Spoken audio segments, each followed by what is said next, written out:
Hopefully Great. we'll get a photo in Soap Opera Digest this week. Oh, nice. She looks great, Eileen. It's amazing. Doesn't she? Great. Yeah, in the original cast of Grease. Grease? Yeah. Yeah, Wow. she played Patty Simcox in Yeah. Okay. in the original Grease. Yeah, absolutely. So I was telling anybody, if they can get me a bed, I'll come see your show. Yeah, really. I know. That's all we need. That's all we need. Who we missing? I offered my bed to Cindy, but she doesn't want to sleep with me. I said with or without you. There you go. Well, I don't think he wants to go there. You know, I'm just saying. Nobody wants to go there. I don't want to go there. Where did Cam go? Oh, Cam's here. Okay, well, put your picture up there so I can see your face. Yeah, she was here. Oh, there you are. There you are. We're all here. I Wow. By just the way, wanna- I'm swollen because I had some kind of laser thing to get rid of rosacea. So now I'm a little bit like a Cabbage Patch doll. Yeah. Ah. That between that and a squirrel, Yeah, right I'm not here. sure which. How many nuts have you stored for the winter? I can take care of everybody. Yeah, I guess so. So how long is that going to last? A couple days? It'll probably last another 3 or 4 days. Yeah. How did your Stephen King audition go? Tell me, how did that go? Okay. Can everybody please keep this really quiet Oh yeah. and not We're talk gonna about put it on this? Facebook. Promise. No. I mean, really, I almost wish you hadn't brought this up, Bill. Well, you don't have to answer the Oh. question. If you're afraid, you don't have to answer the questions. No. I will tell you, but I don't want anybody to talk about this Mhm. Okay. because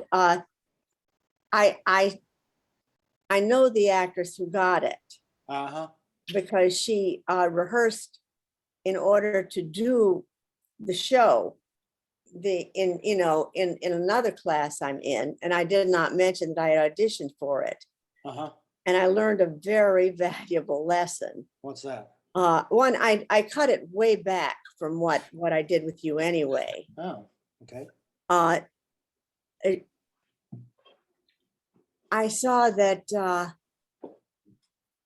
you know how concerned I am with getting the lines right Uh-huh. and following the stage directions and everything like that. Right.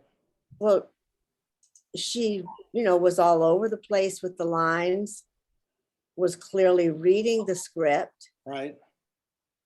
did what I think was much righter than what I was doing a very laid back character, Right. almost zombie-like, was a, very good choice. Yeah. But there was no effort to be right, Mhm. And she was also a very different physical type for me. Right. Okay. But I think I probably would be better looking the way I do now, as a matter of fact. Well, listen, you were perfect for that. You were perfect for that part. There's just no question about it. And what you did with me in the private session was terrific. I'm sorry you held it back a little bit, But No, I think they'll, I think what they went for was more like this. It was more like, deadpan. it was more like you're already a zombie. It was more like somebody who's not interested at all. And you're coming already into the land of the dead. So you were supposed to be a zombie? You didn't tell me that. Oh, no, I didn't know that. But I think what I'm saying is something else entirely. Yeah, I think I hear what you're saying, and I think it's really productive for the class in the respect that when you're doing the audition, you got to let go of the fact that it's going to be right. I mean, you have to let go of trying to get something right. You have to put the work in and then just completely commit yourself and lose yourself. And, because you're probably not going to get it anyway, but that's the whole point is you getting lost in it and not worrying and not checking yourself. That's the point you were making, right, Cam? Yeah, because I noticed this other actress who works all the time and is very, very, clearly was looking up and down, Right. got words wrong, and the kind of thing that when I do, you can see in my eyes that I'm killing myself because I got a fucking word wrong, Yeah. Yep. You gotta let that go, I have to let it go. I've got to. Absolutely. And sometimes those mistakes that you let go turn out to be incredible assets, and guarding yourself is honestly, it's never an asset, because guarding yourself, as you all know, diminishes who you are, because anybody who's guarding themselves looks like everybody else who's guarding themselves. The only way your individuality comes out is if you left your guard down, and when you get right to it, it's like, okay, I'm ready, let's go, bingo, and you see where it takes you. Yeah, I think partly I have the attitude of, this is like I'm in school and I'm going to get an A. Yeah, I know. Doing it right. Yeah. And they don't give out A's. No. You see how that's all programmed into you. I mean, people ask me what it's like to teach acting, and I said, really, basically, acting is deprogramming adults to be children. So that when you were a child playing cowboys and Indians, you didn't care whether you got it right or wrong. I mean, you just were playing. And I think, well, me. Yeah, you guys have all heard me for 2 years. It's the play that's the real asset. The action of playing is the real asset.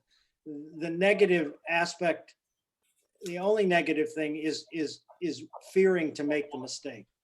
Once you have that, you're like everybody else, because 9 out of 10 people are so afraid of making a mistake they can't reveal themselves. The people who really reveal themselves in auditions are the ones who just think they're ready, and they come in and they're not monitoring themselves. They're ready, and they're ready to take what comes their way. Yeah. And that's the other thing why I say to you guys, if you ever get a chance to be a reader in auditions, when they're doing callbacks or auditions, and you can be that reader, go in and watch, and you will see exactly what I'm talking about. That 9 out of 10 people come in and they're guarded the minute they walk in the room, and they guard themselves when they do their monologue. And the people who end up really standing out are the ones who are in the room and are ready to go and aren't worried about a result. They're enjoying the process. That's really what it is. I'm glad you had that experience, and I still say they made a huge mistake, because you were just so perfect for that. Yeah. So perfect.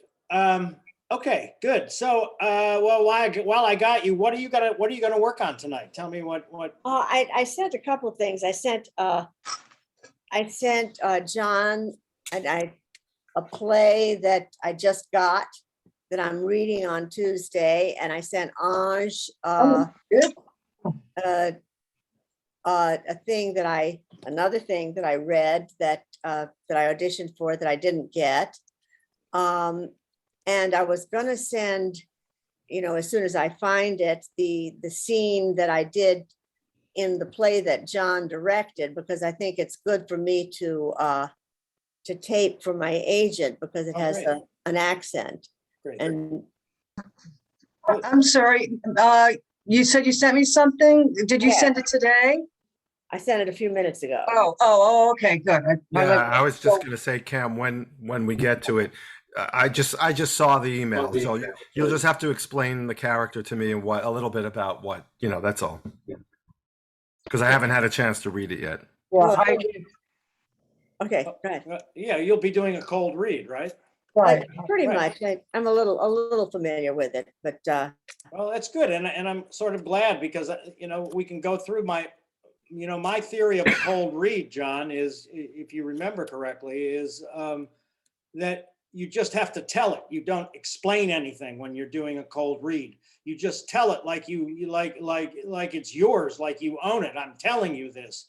I'm not explaining. I'm not trying to interpret. I'm just simply trying to tell you how I feel.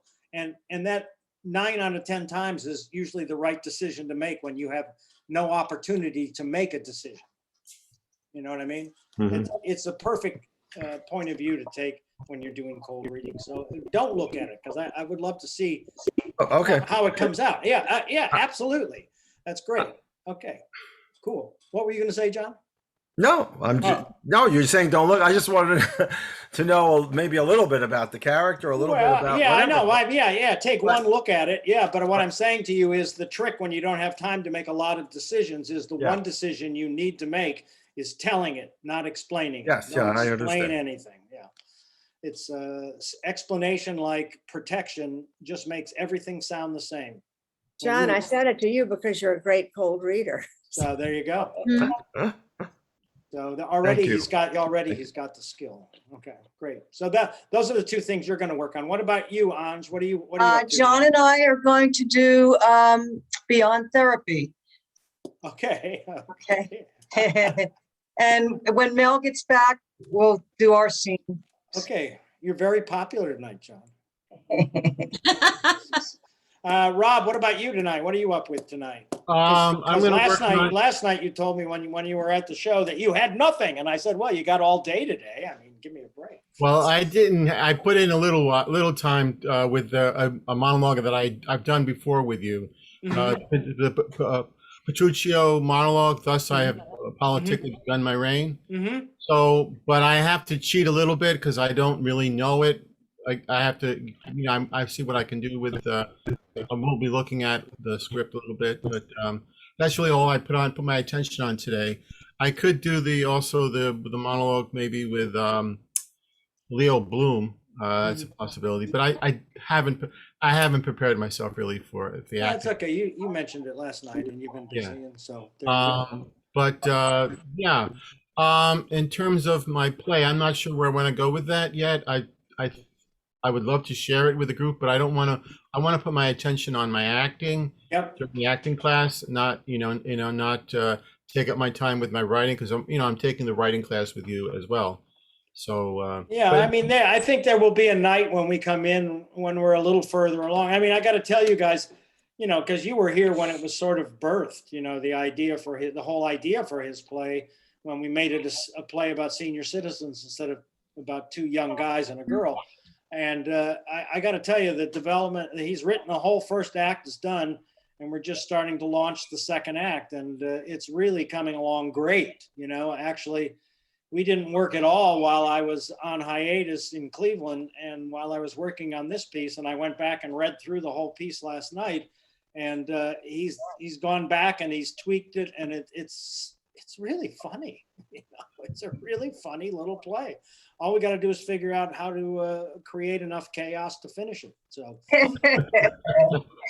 because it just sort of keeps building, the complications just keep, and the intertwining things keep building. And when you do that, when you're writing, all of a sudden there's a point where you go, I know what we can do now. you have to keep playing. I think the mistake in writing is knowing where you're writing to, because then to me, everything seems to be a manipulation. And that's what's been great about the process that we've had so far. So we may bring it in and work on it a little bit. Can you repeat that? Knowing what you're writing to? Yeah, knowing what you're writing to automatically creates a manipulation in your mind. So you're manipulating things to get to a predetermined point. What I'm saying to you, I just think it's more interesting. And people. But when you say what you're writing to, you mean what the end? Yeah. Okay. Right. Well, I think I told you guys, I was at the PDU one night and one person came up and they were talking about that they had interviewed Arthur Miller and Edward Albee. You remember did I tell you this story? No, I don't remember. And they asked Arthur Miller what his process was. And Arthur Miller went, well, I outline it. I write a major scenario, and I figure out exactly where the play is going, and then I sit down and I write it. And they said, okay. And then they asked Albee. They said, well, what's your process? He says, I just start writing and see where it takes me. It's like actors. There are actors who do everything wrong, but the result is great. And just like that, there are writers. Every writer has a completely different process. To me, the most interesting process always eliminates manipulation. I think if you eliminate manipulation in your process as an actor, and you eliminate it as a writer, what you're doing is allowing another area of your brain to work, not the really cognizant side of your brain, but the riskier side of your brain, you know, the one who's willing to take chances because it doesn't really know where it's going anyway. And to me, that's more interesting. But that, again, that's just me. I'm not saying that's the way to write, but it's sort of the way I teach writing because it's the only way I know. Every time I sit down to decide what I'm going to do, I always end up throwing it out because it just seems fake to me. So. Yeah, it's boring because if you already know the result, then Yeah. there's no more, you lose the exploratory feeling. Absolutely. That's That's the way I feel. Yeah. so- So, and I think that's why we're continuing to work together on this is because I think you feel that way too. And you've really started to benefit from that and seen the benefits from that. So, Right. so yeah. So Cindy, hi, welcome. Hi. Well, you got to see a play that they didn't get to see. I Yeah, was going to say to you, I think you did a beautiful job with Broadway Bound. Oh, thanks. I wish I could have been up there to see the last performance, you know. I went one of the last week, in the last weekend, I think I went on Friday. Could you see the growth in the piece? The what? Was there growth in the piece from the first time you saw it? Did you? Yes. Yes. Yeah. Yeah. Great. Yeah, I mean, as you know, any play will grow, but this one, it just got to be more, how do I put this? You know, when people grow together as a cast, it changes things, but the show itself developed too. Like the whole scene where she's explaining to Eugene about dancing with George Raft. It Mhm. just, I mean, That's- it was amazing. that's great. Yeah, it's like a 2.5-page monologue. Yes. Absolutely. Absolutely. That monologue won Linda Lavin a Tony Award when she Yep. played the part. So. And it's just so funny. I did not know that Anne McAvoy was in your class.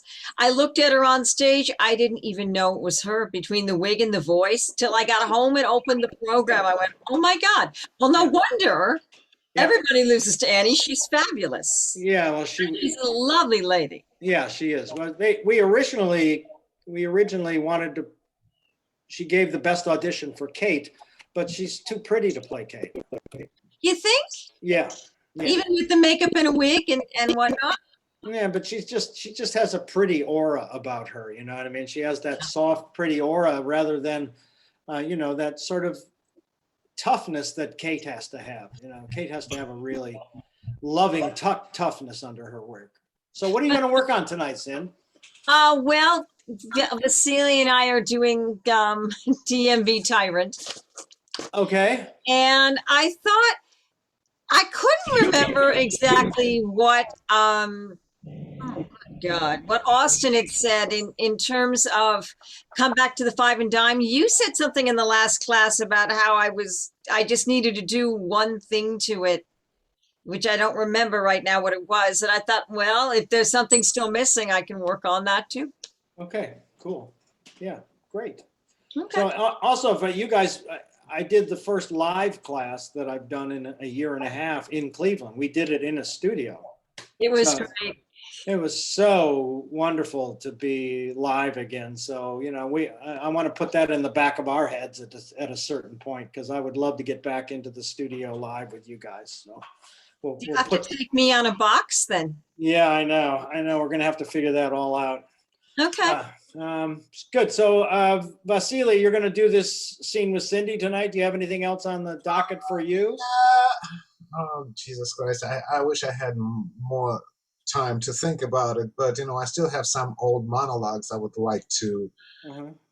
to get through again. I have that monologue which I did a long time ago, but I think I would like to find something new, but I would look something that you can suggest. Okay. So you want me to look for a piece for you for next week? Whatever you feel like it would be great for me. Yeah. Yeah, I'll do that. Definitely. Thank you. Definitely. And so I think that covers everybody where we're going, right? You guys have any questions before? I want to thank you guys for coming to see that was wonderful, wonderful. see my piece. So far we've gotten 5 rave reviews and 1 mixed review. And the mixed review was, they loved the production, but felt that the play was overwritten. But Ah, well, no, I mean, that's okay. You know, this is how I feel about reviews. I mean, we got 5 great, I mean, like unbelievably great reviews. And then we got 1 that wasn't so great. And I think that adds credibility. To me, is if somebody doesn't dislike it, then there's something wrong with it. You know, That's interesting. That's interesting. if everybody likes it, it's shit. You know, it's like, you know, it's like Frozen. You know, it's like, you know, who cares? You know, I mean, Right. you know, It hasn't- Frozen, yeah. yeah. It hasn't triggered any It doesn't trigger any controversy. It doesn't upset you. It doesn't move you emotionally or mentally if everybody loves it, you know. So that was a really good thing for me. Actually, what that said was, to me, what that said was that we took some big chances. You guys who saw the show know, you know, some of the length of those monologues are huge, and they could have easily been trimmed. But I wanted to take the chance and go out on the edge as far as I could possibly go with those things. And so what that review tells me is that I went as far as I should go. 5 people loved it, and 1 person said, whoa, that's a little overwritten. That means I did take it to the edge. Mhm. So that's, I mean, if it had been the other way around, if it had been 1 great review and 5 the other way, then I would have said, yeah, I should have cut more of that play. I should have encouraged the playwright to cut it, but I didn't want to. I wanted to do the play as I read it because I believed in it when I read it. And to me, the whole journey is worth it for that last moment of the play when he hugs that kid and says, we're in this together. You know, it's just a really powerful moment that you wake up to every day. So, Well, I just have to say something that I've seen 2 of the plays, and I just love what you get out of these actors. I mean, you know, they're talented, obviously, right. but the journey you allow them to go through is so exciting to me. I mean, I hope someday that we all get to work with you like that, because I really admire what you achieve with the actors and where they go. Their journey is just incredible. Yeah. Well, these, you know, I had 3 very seasoned pros. The guy who played the lead is, you know, he hasn't worked in a long time, but he's a lifetime studio actor, and he should be working all the time because, Yeah. you know, he's one of the most kinetic actors I've ever worked with. That, I mean, he's literally processing it in the moment and making it up. And I don't know whether you noticed, you know, he very rarely ever stood still, right? yeah. Sure. This was not my blocking, right? What I did was set up, because of the kind of actor I knew he was, which was an organic actor who has to be making those decisions in the moment. I blocked everybody else around to give him areas to work with, areas of freedom to work with, so that he could use his skill, his greatest skill in those areas, and then it would support, everybody else would support those moments, because it's clearly, and this is how we're trying to sell the play, is it's clearly a star vehicle. Right. Right. I mean, the guy is clearly the lead character. The play is clearly about him. There's no doubt about that. Right. And So it's kind of like Jake's Women. it's not at all like Jake's Women, but I mean, the Jake being the central character. oh, absolutely. This guy, Yeah. everything revolves around him. So, And this is running for another weekend. yeah, 4 more performances. I'll see what I can do. Oh, There's don't a be. China bus or something that'll cost you. Oh, you're crazy. Don't worry about it, Cindy. That's Aw. sweet. Come see it when it goes to Broadway. Oh, well, you know I would do that. Yeah. So I'm still hoping. You know, we've had a couple of producers come in and they've said nice things. So we'll see. You know, you don't hear back from them the next day. You know, it's usually like a week or 10 days later they call you up. So, and we still have the last weekend to go. So I'm hoping that we get a lot of really good people who want to move it along, because I think it's a perfect play for our time right now. I mean, it's about loneliness and isolation and how friendship can pull you out of it. You know, I mean, shit. mean, really, haven't we all been relating to loneliness and isolation in the last year and a half? I don't know. I have, that's for sure. Yeah, sure. I mean, you, Well, without you guys, I'd probably be in Bellevue. yeah, you feel, we visit, we would visit you, so. Yeah, you'd be close. Yeah, really. I happened to That's just true. pass. I happened to just pass through there on my way to NYU Langone last week. So Oh, did you see it? I saw it in Cleveland. What's that? no. I'm talking No, about. it's- I'm talking about Bellevue. Oh, I thought you said you were on your way to Van Gogh or something. No, my no. way to NYU Langone. Yeah. Oh, sorry, I didn't hear. Bellevue's right. It's a few blocks down from there. Okay. Okay. Okay. All right. So anybody want to volunteer to start to work tonight? Anybody? John, you want to go? Ange, Yeah. we can go. We Let's can go. go. Let's do a little Christopher Durang. That always All right. makes my Okay. evening. Okay, so let's go start out in blackout. Yeah, hold on. Let me get the, hold on for a minute. Let me. Wait. Tell me which play is this from? Beyond Therapy. Beyond Therapy. Okay. This is their second meeting. Okay. The therapist and No. This is Charlotte this is- and No, Prudence. Prudence and Bruce. okay. If you Yeah. remember in the first scene, they ended up throwing a glass of water in each other's face, and now they've coincidentally. Run into. Oh, I remember. Yeah. Now I totally She remember. ends the second ad. Right. Okay. Yeah. Good. All right. Here we go. All right, hold on a second. Yeah, hold on. Uh-oh. Hold on. Sorry. Yeah. Okay, sure. Wait a minute. Hold on. What happened? What happened?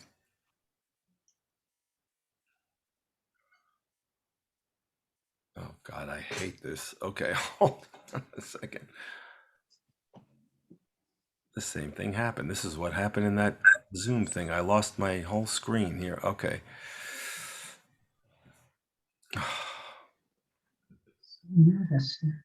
Don't panic, John. No, it's just I lost the Zoom screen. I'm okay. I think here it is. Okay. All right. It's like you're like my wife. She goes, Bill, where's the whatchamacallit? And I go, and she go, oh, never mind, I got it. Yeah. Okay, anytime you're ready. Just a couple of more seconds.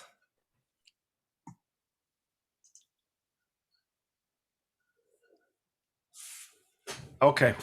All right, here we go.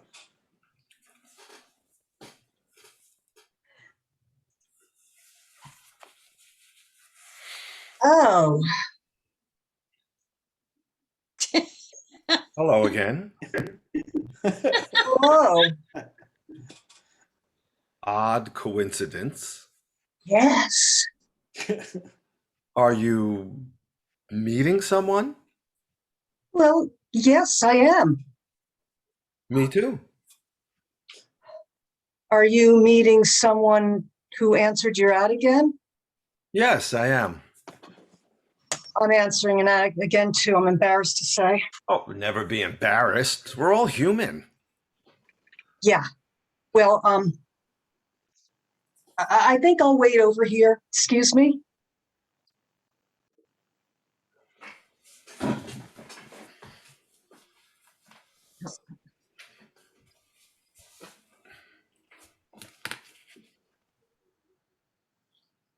Yes. I'm afraid it's crossed my mind that you answered my ad again. I wouldn't be so stupid as to answer the same ad twice.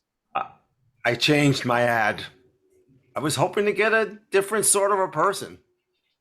So are you the Pulitzer Prize winning author likes Kierkegaard, Mahler, and Joan Didion and 6'4"? Yes, I am. Sorry. I see. It was a stupid list of people to like anyway. It serves me right. I'm sorry. It's really just bad luck that it's you again. Oh, thank you very much. Rather, I mean bad luck for you too. That it's me, I mean. So stupid. You think we're the only ones who answer these ads? I doubt it. Maybe we're fated. Jinx seems more like it. You think you're unlucky, don't you? In general, I mean. Yeah.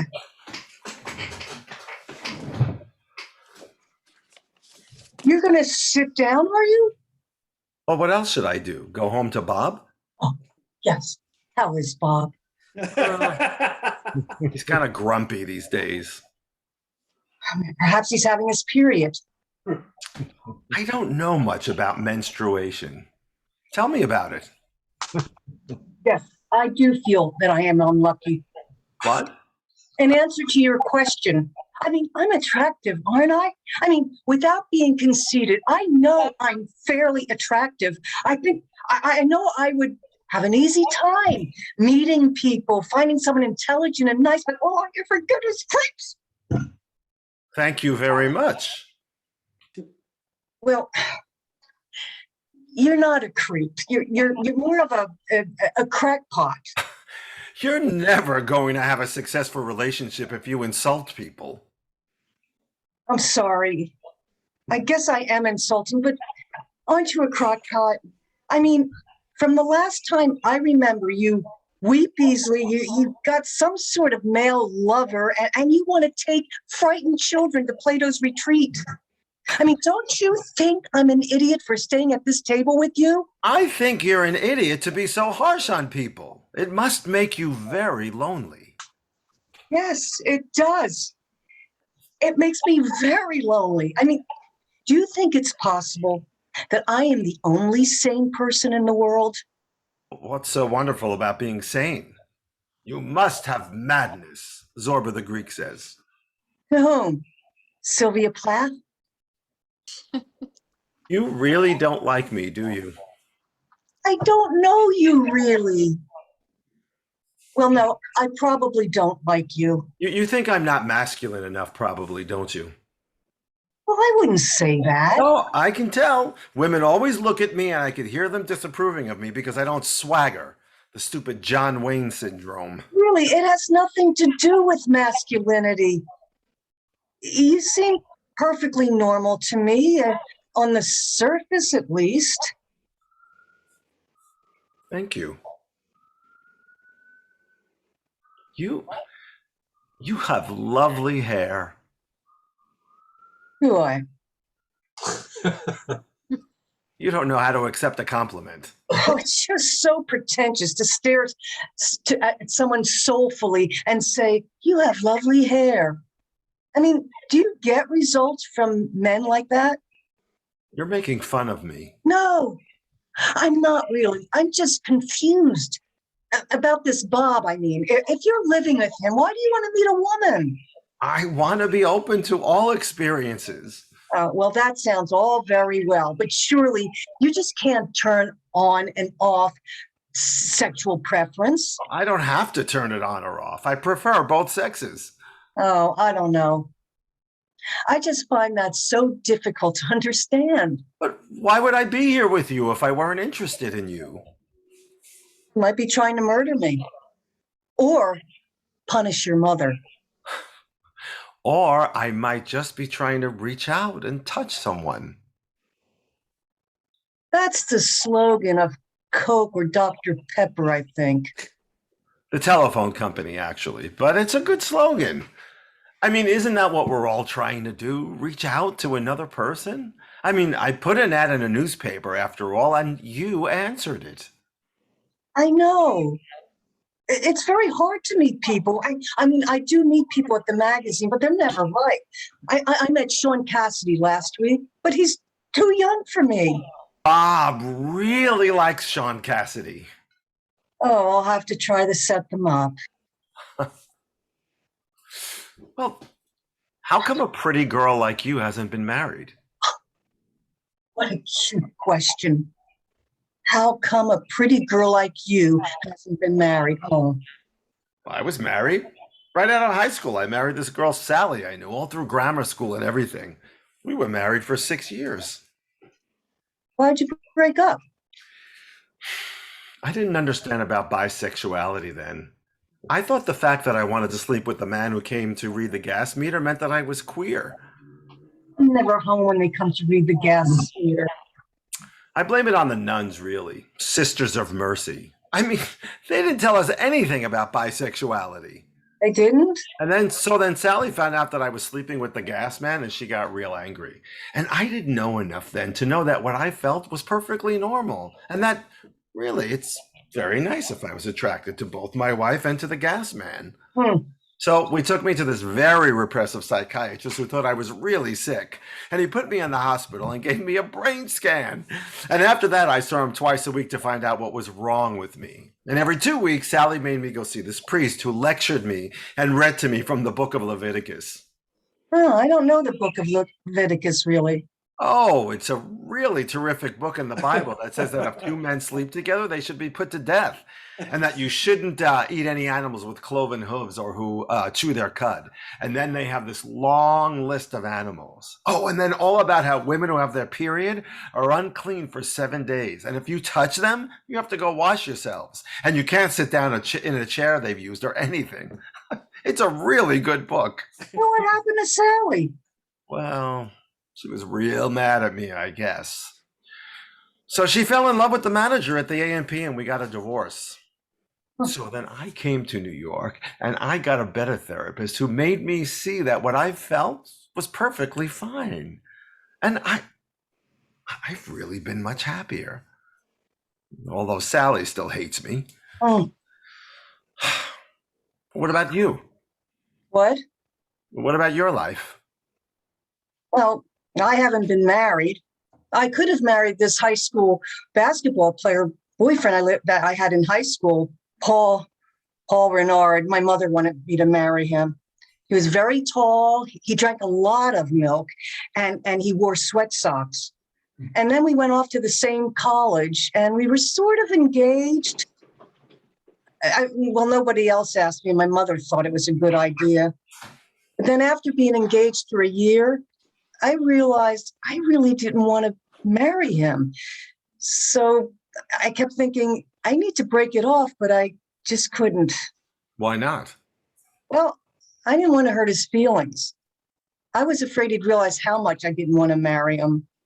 But you finally told him. Well, I realized it was bad to marry someone out of politeness. So after putting it off for months and months, I finally told him. I was very gentle and sweet about it. But when he said I shouldn't make any quick decisions, I sort of lost control and started to shout at him. He was very taken aback and then offended.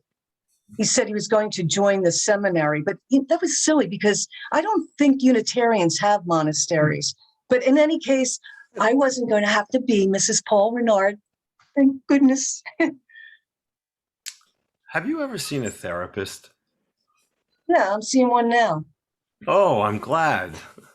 And what happened after college? Well, I went to journalism school and my mother kept calling up and saying, why aren't you marrying Paul? It drove me crazy. And then she finally stopped. How come? Well, he married my younger sister. How odd. Well, I thought so.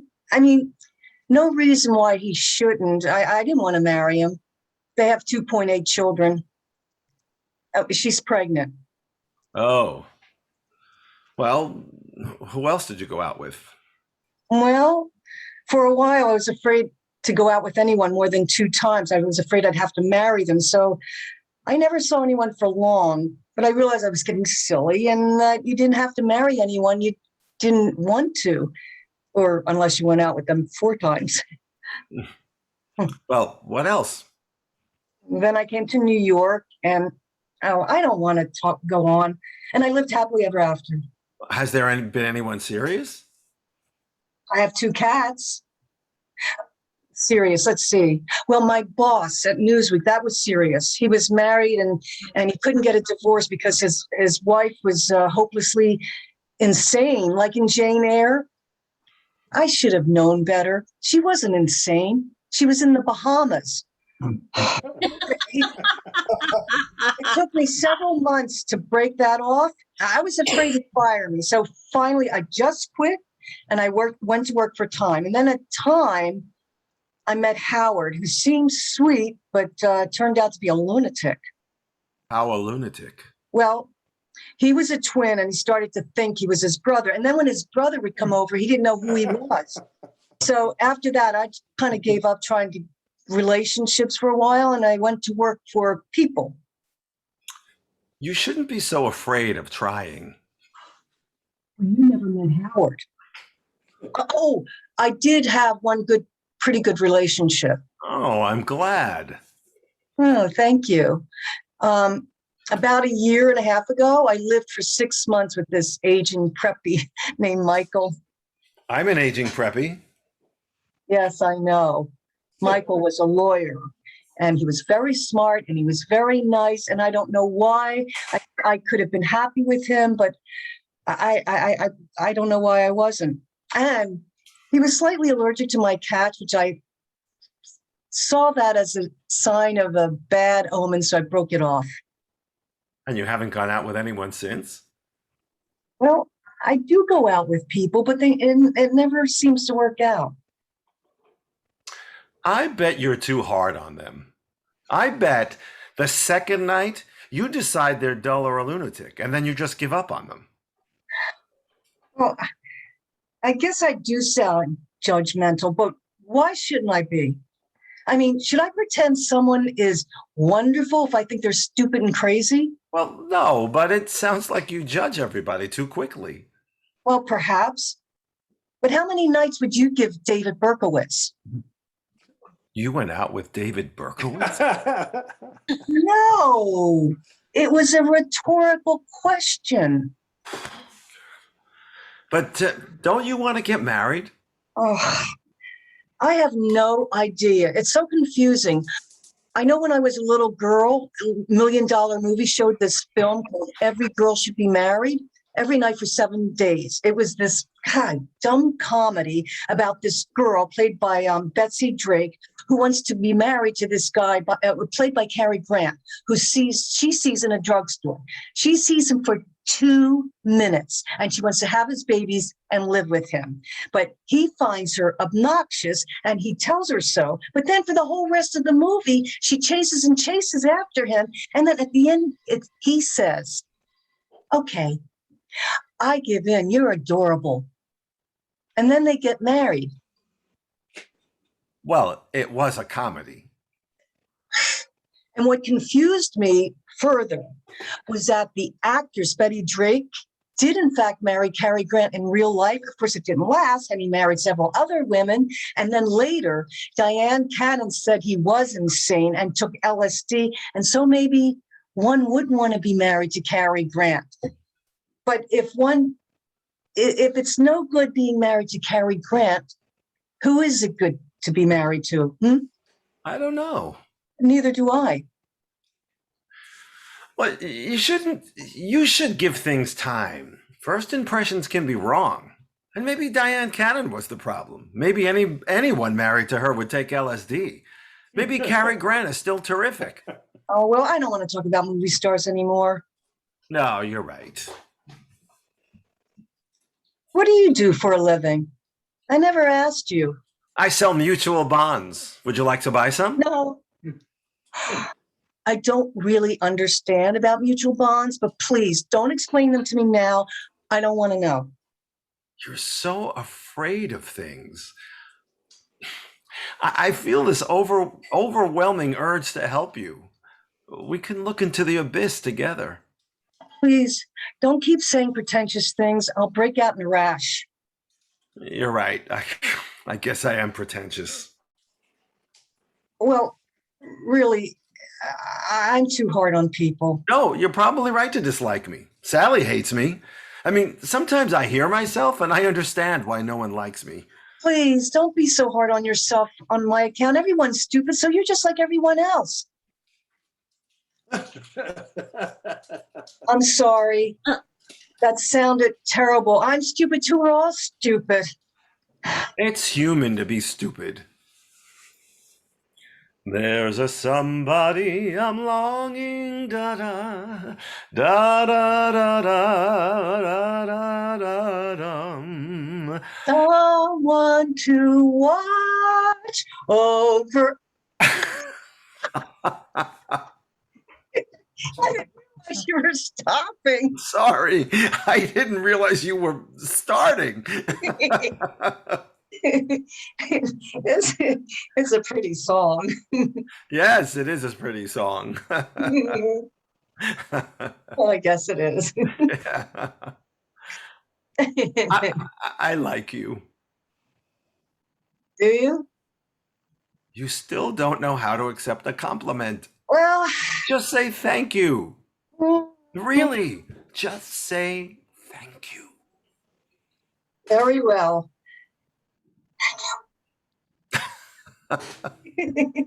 I do like you. I like women who are independent minded, who don't look to a man to do all their thinking for them.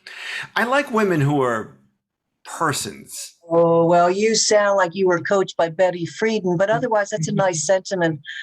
Of course, a woman who was independent minded wouldn't like the song Someone to Watch Over Me. We have to allow for contradictions in ourselves. Nobody is just one thing. That's very true. And that wasn't a crackpot's comment at all. I know it wasn't. And just because I'm a crackpot on some things doesn't mean I'm a total crackpot. In many regards, I may be a fine and sensitive person, but you'll never find out if you close yourself off before you get to know me on the basis of a few crackpot comments. Well, that's true too. Not as true as what you said before, but true too. I do like you. Oh. Do you like me? I don't know. I don't really know you yet. Do you want to get to know me?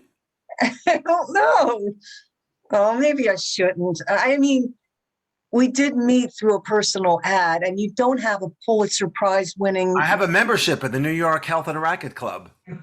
Well, similar, but not the same thing. As a member, I can get you a discount. Oh, I don't know if I'm ready to exercise yet.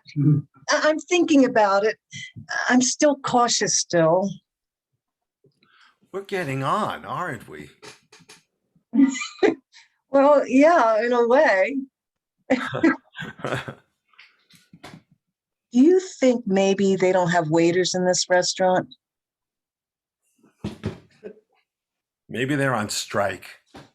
Why don't we go to another restaurant? I know a good Mexican one. Yeah, I don't like Mexican food, I'm afraid. Oh, Japanese? Well, no. Chinese? Well, more than Japanese, but not really. Well, where do you want to go? Well, could we go to an American restaurant? I mean, I know I'm very dull, but I didn't even like vanilla ice cream when I was a child. I was afraid of it. That's a significant statement you've just made. It does sound pathological, doesn't it? Well, don't be afraid to sound pathological. That's what I've learned from my therapy so far. Oh, what kind of therapy are you in? Are you one of the crackpot specialties? I'm sorry. I'm being judgmental again. I just thought you probably wouldn't be in regular therapy, but one of those nut specialties. I'm sorry. I'm trying not to be judgmental. Let me try again. Are you in a unique form of therapy? Unique is a good word. We're all unique, Prudence.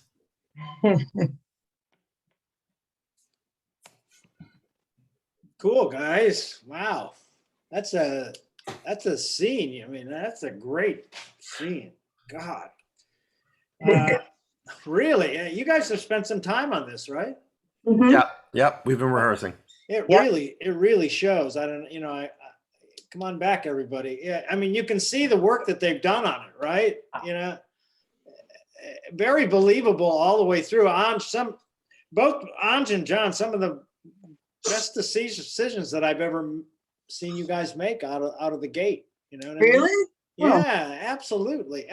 You know what you did so well was the beginning. You know, the beginning was, I mean, I really felt the disaster of your last meeting in the beginning, especially on your side, Anj, because, you know, your side carries the disaster a little bit more than the other guy who's a little more well-adjusted than you are, based on the fact that he was maladjusted and is now kind of feels like he's completely fixed. You know, Right. so yeah, I'm fixed, so I can say anything I want to say, which is what's frightening to your character, is a person who says anything that they want to say that doesn't think about it before, which is what you do about almost everything that you do, right? I mean, she's so self-conscious, she's so self-aware.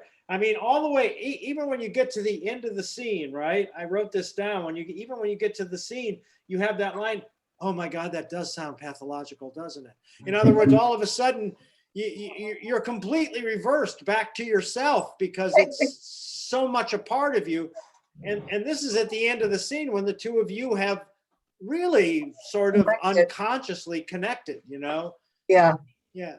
And unconsciously connecting just sort of means that you're not walking on eggshells with each other, that you're really listening to each other, and that you're feeling freer. You know what I mean? And then all of a sudden, I mean, he sort of coaches you into that freedom through his craziness, but then immediately when that moment comes up toward the end of the scene, it's like, "Oh my God, that does sound pathological. I'm so fucked up," right? That she can go back. So that there is growth in the scene for your character, a great deal of growth. But then the momentary setback is what can be incredibly comic for you, right? Yeah. And John, they're attractive, honest. There's one more thing about Anj. At what point do you think that she starts to lose consciousness of herself? You know, you have to find what that point, so that you're just not, people who are conscious of themselves edit every thought that they speak. And there's a point in this conversation where you stop editing what you're thinking. And that's a really key point that you need to find in the piece. What is the line? You have a line, I'm confused, right? What is that? What is that? So there's two of them. That he likes me. Do I have nice hair? Yeah, do I? Yeah. And then what's your line after that? Do you get that's pretentious to say to someone. I mean, he said something nice to me, and then I just go, do you have nice hair? Well, it's kind of pretentious to stare at someone soulfully and say that you have lovely hair. Do you get that kind of feedback from men? Something like that. Yeah. And then you go on and you say something about you're being confused. Is that right? I'm confused about wanting to get married. Right. Yeah. So this is, to me, sort of something that I don't think you would have said to him earlier in the conversation, right? What you've got to do is look for something that the character wouldn't normally admit. And then, at that certain point, that's a certain point where you're letting your guard down a little bit, because, she's just a person who always has her guard up. Right. John, the reason you seem nuts to her is because you're very comfortable being bisexual, right? That's pretty nutty to somebody who is, to somebody like, right? I mean, I think it's wonderful. I think that a character making that sort of discovery about themselves is certainly a life-changing incident with them.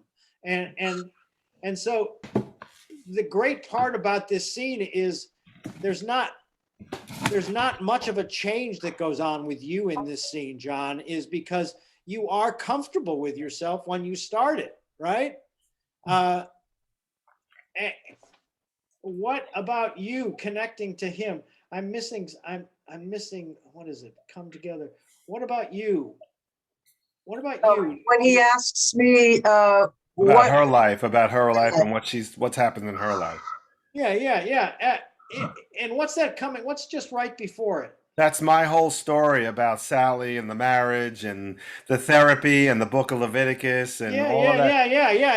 And then right, it's like, what about you? You know, and then what's your response to that, Anj? well, I haven't been married, but I could have gotten married in high school to this boyfriend, basketball player, and I go on with that. Well, Okay. first you say what? You have no idea what I'm Yeah, talking about. Right, And I exactly. say, well, what about your life? Right. Yeah. And then she goes into the story about the basketball player. Okay. So now you're giving him information about your past, right? Which is certainly something that you would know. So that's a little bit deeper That's right. into actually telling your story, right? Right. Right. What is confession to my boss? Confession, confession. Confession. Something about my boss. Well, my boss at Newsweek, I had an affair with him, but he wasn't going to get a divorce. Wow. Yeah, I mean, really, now you're confessing an affair. So, I mean, what I'm saying is you're seeing that this breaks. So there's, I had an, so that we begin to understand your past through a sense of freedom in the character that John's character is actually eliciting from her. Right. It's really John's character that elicits the change in you, because the one thing about John's approach to the character that I just love is he's tenaciously content. There's really nothing that upsets him when you say it to him, because he's so fucking well adjusted, to his odd own behavior, and so the moments that you're bringing to it, John, that I want you to continue to highlight are that sense of ease and sort of joy at sort of punching at somebody who is kind of like you were before you left your wife and found your good therapist. Mm. Right? Yeah. Does that make sense? Yeah. Mm-hmm. That's great. I think it's Betty Friedan. Oh, that's what I said, but we looked it up. Remember? That's right. We looked it up. I remember hearing Betty Friedan all the time, but then in doing a little bit of the research on it, it's pronounced both ways. But okay. Yeah. But that was my first reaction. Yeah. Yeah. Well, okay. Then I can understand that, because you can imagine how many people butcher Roudebush. Oh my God, it's frightening. Yeah. What is it? There's a line that's true too. Who says that? I do. That's true too. He has said something nice to me. What was it? Can we find that spot? Okay. I think that's the one where you say that's true too, and that wasn't a crackpot statement. Is that right? That wasn't a crackpot statement. Hold on a second. Give me the setup and go through Yeah. that line. Wait, let me get it. Do you know what page it is? Let me see. I have the hard script with me. Hold on. Oh, here, yeah. It's page 40. It's page 40. What happens is we were talking about someone to watch over me. That's where she says the Betty Friedan line. Mm-hmm. And then I say to her, we have to allow for contradictions in ourselves. Nobody is just one thing. And she says, that's very true. Right. That wasn't a crackpot comment at all. No, yeah, absolutely. That's really another really important moment for you. It's a breakthrough moment for you, Anj. Yes. And it's almost like it's like, oh my God, he's not nuts. That's a really smart, right? Yeah, that's a really smart thing to say. So, yeah, I think you guys did great. I think out of love, but you're too hard. What is that? But you're too hard. That's my line. It's let me see. Hard on yourself? No, no, that I say to her, wait. It's where I say, but I think on the second date, let's see. Oh, right. Wait a minute, hold on. Let me go back to it. I'll find it.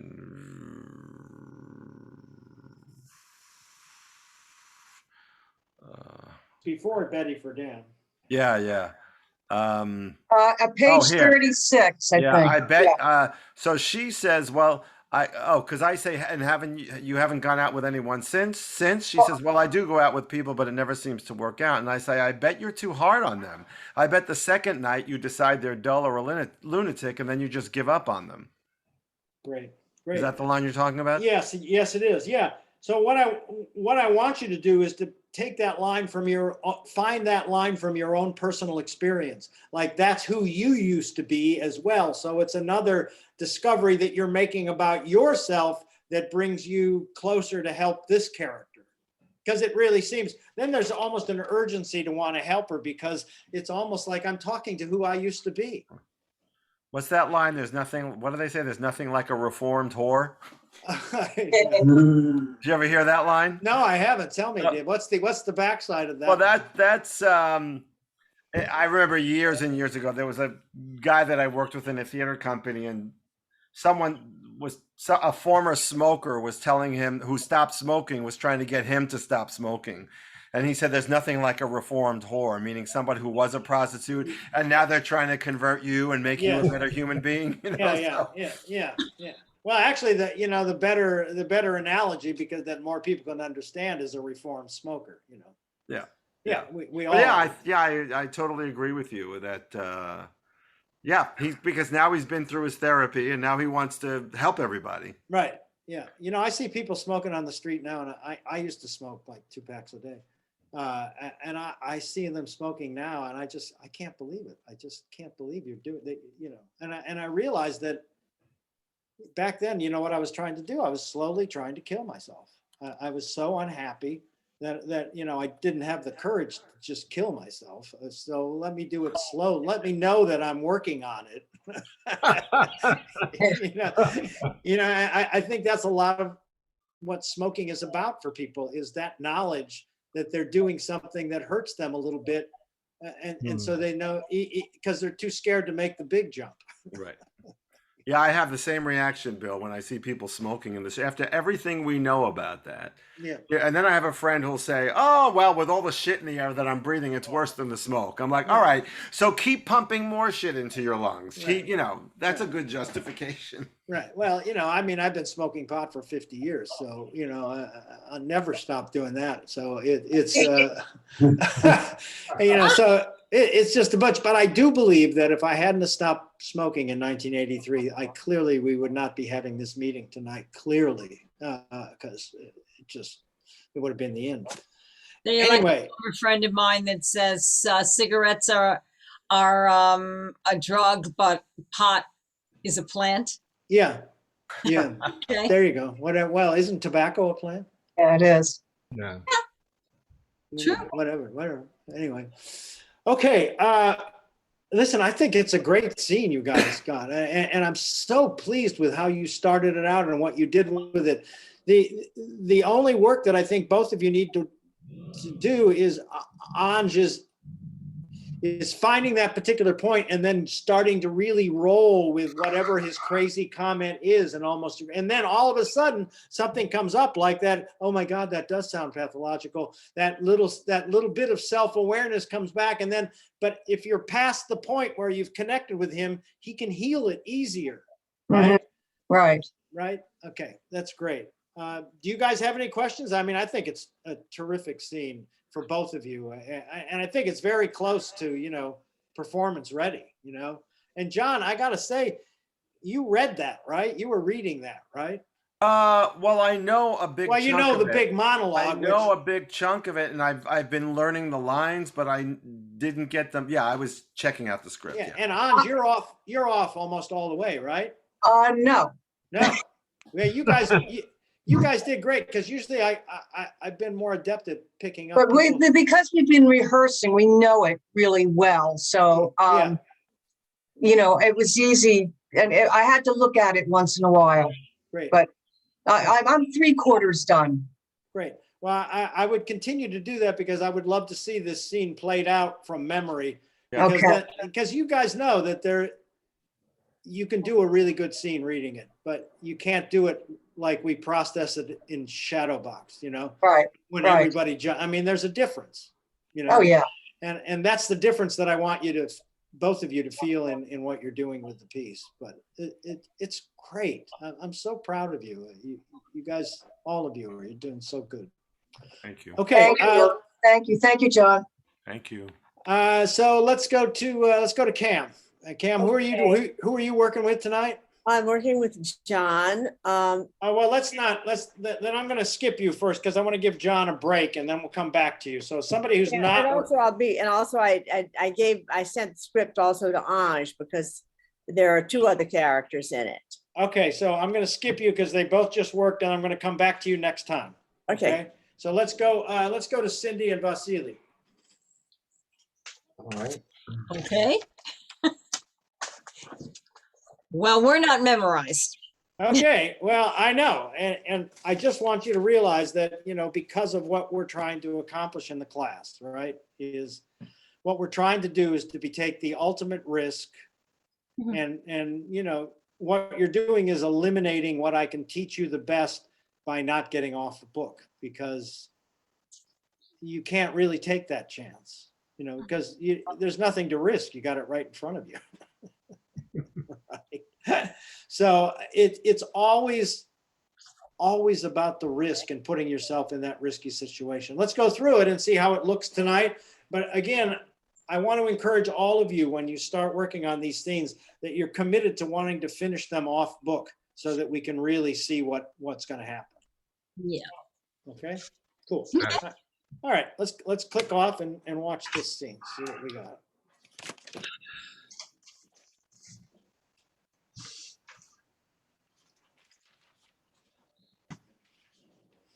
Is this Windows 7? Yes. I'm afraid something rather complicated has happened with my driver's license. I'm sorry to hear that. What happened? Well, you see, I moved here from another state and I let my driver's license lapse. And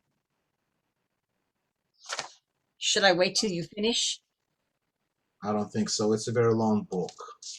But are you listening to my problem? I can read and listen at the same time. Go on. Oh, well. Well, anyway, I took the driver's test and I passed it. I got this temporary license, which is now expired, and I've never gotten my permanent one. And when I called about it, they said they'd lost me on the computer and they had no record of me taking the test, so they couldn't give me a license even though I did take and pass the test. Your turn to say something. Wait a minute.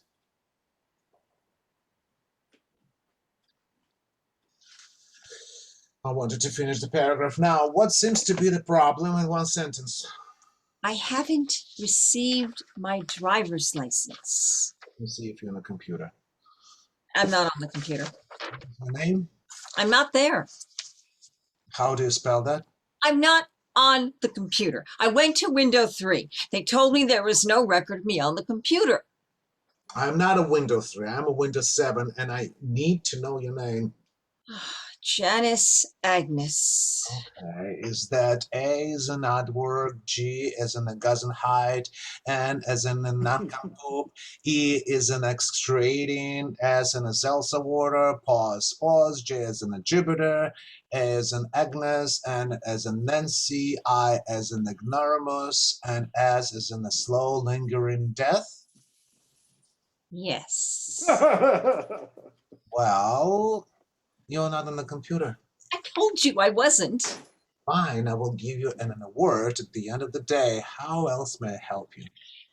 I would like to get my driver's license. Well, I'm sorry, there is no record of you on the computer. But I have this temporary license. Well, this temporary license has expired. Yes, I know it's expired. It's no longer a valid license. I know that. That's why I want my permanent one. I hadn't noticed it hadn't come in the mail, and this one already expired, and I thought everything was okay. What a funny thing to do. If you do not have a valid driver's license, how did you get here to the Division of Motor Vehicles? I took a bus. Will that to me? What? I trust you did not drive the car yourself. No, I knew my license was not valid. That is correct. You have an invalid license. Good morning. You're not helping me. How may I help you? I want my driver's license. You must take a driving test. But I took the driving test. I have no record of that. I know you have no record of it. Some schmuck lost me on the computer. I kindly do not speak Yiddish to me. You wish to make an appointment to take the driving test, go to window 4. But I don't want to take the test again. Well, when did you take the test before? Well, it's the same date that's on the license.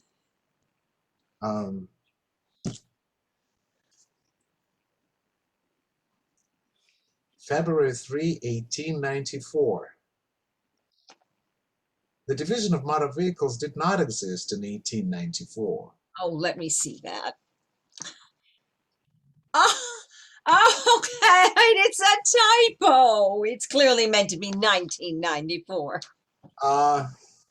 I'm willing to agree with you. That is more likely a typo. You see, I don't stick to the rules on everything. I'm human. What is your name again? Janice Agnes. Is that an A as an odd word? J as a present height? Janice Agnes. Let me see if we have a record of you on the computer. You don't. I told you I. Don't you remember? Why are you shouting at me? When I'm shouted at, I'm not willing to cooperate. But you haven't been cooperating. I have been cooperating. You have not been cooperating. You have been shouting at me much earlier than that. I want my license. Well, you can't have it. You are not on the computer. But that's not my fault. And it's not my fault either. We're both blameless. Isn't it a nice feeling? Don't you have any more power than you're using? Can't you perhaps type my name into the computer and then send me my license? No. Only the secretary at the driving test site can do that. But when she forgets to do that at the time of the driving test, can't somebody else do it? If the secretary at the driving test site is willing to write a note admitting that she had forgotten to type in your name, then I can enter your name into the computer, and then we will fire her. Do you want her to lose her job? No. I want you to lose your job. I don't see how you expect me to help you if you go into hostile. Isn't there anything you can suggest to solve this problem?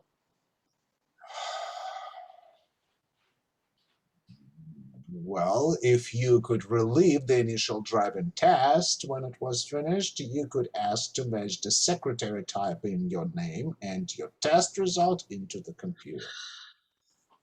Your suggestion is that I relive the initial driving test.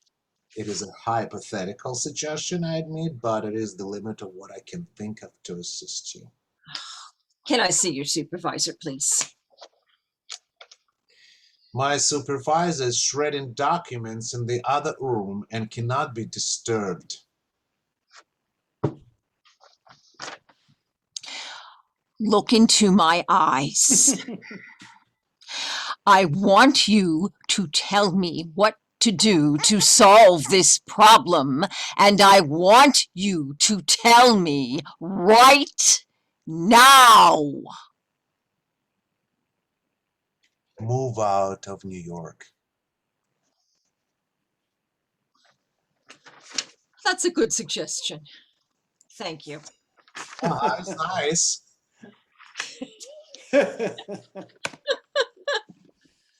Great. Well, this is a really good night so far. That was very funny.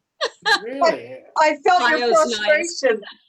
It's raining today. It's not so nice. Well, really great work again on your part, guys, both of you. Cindy, you're making one of the things that you're doing, and I made a note at the very beginning, and I think it has to do with the fact that you're still reading, is that you're holding your energy better, you know, between your work, which is making a lot of your lines much more of a surprise when they come out. Oh, you have an "oh well anyway" at the very beginning of the scene. What is that line? Oh, he says, tell me the story again. Oh yeah, well, anyway. Yeah, so Oh give no, me. I can read and listen at the same time. And then oh Yeah, go 3 lines before that and start it with the 2 of you. Just show him where you're starting. I want to show you something. At the very beginning, the top of it? Yeah, yep. the top. Okay.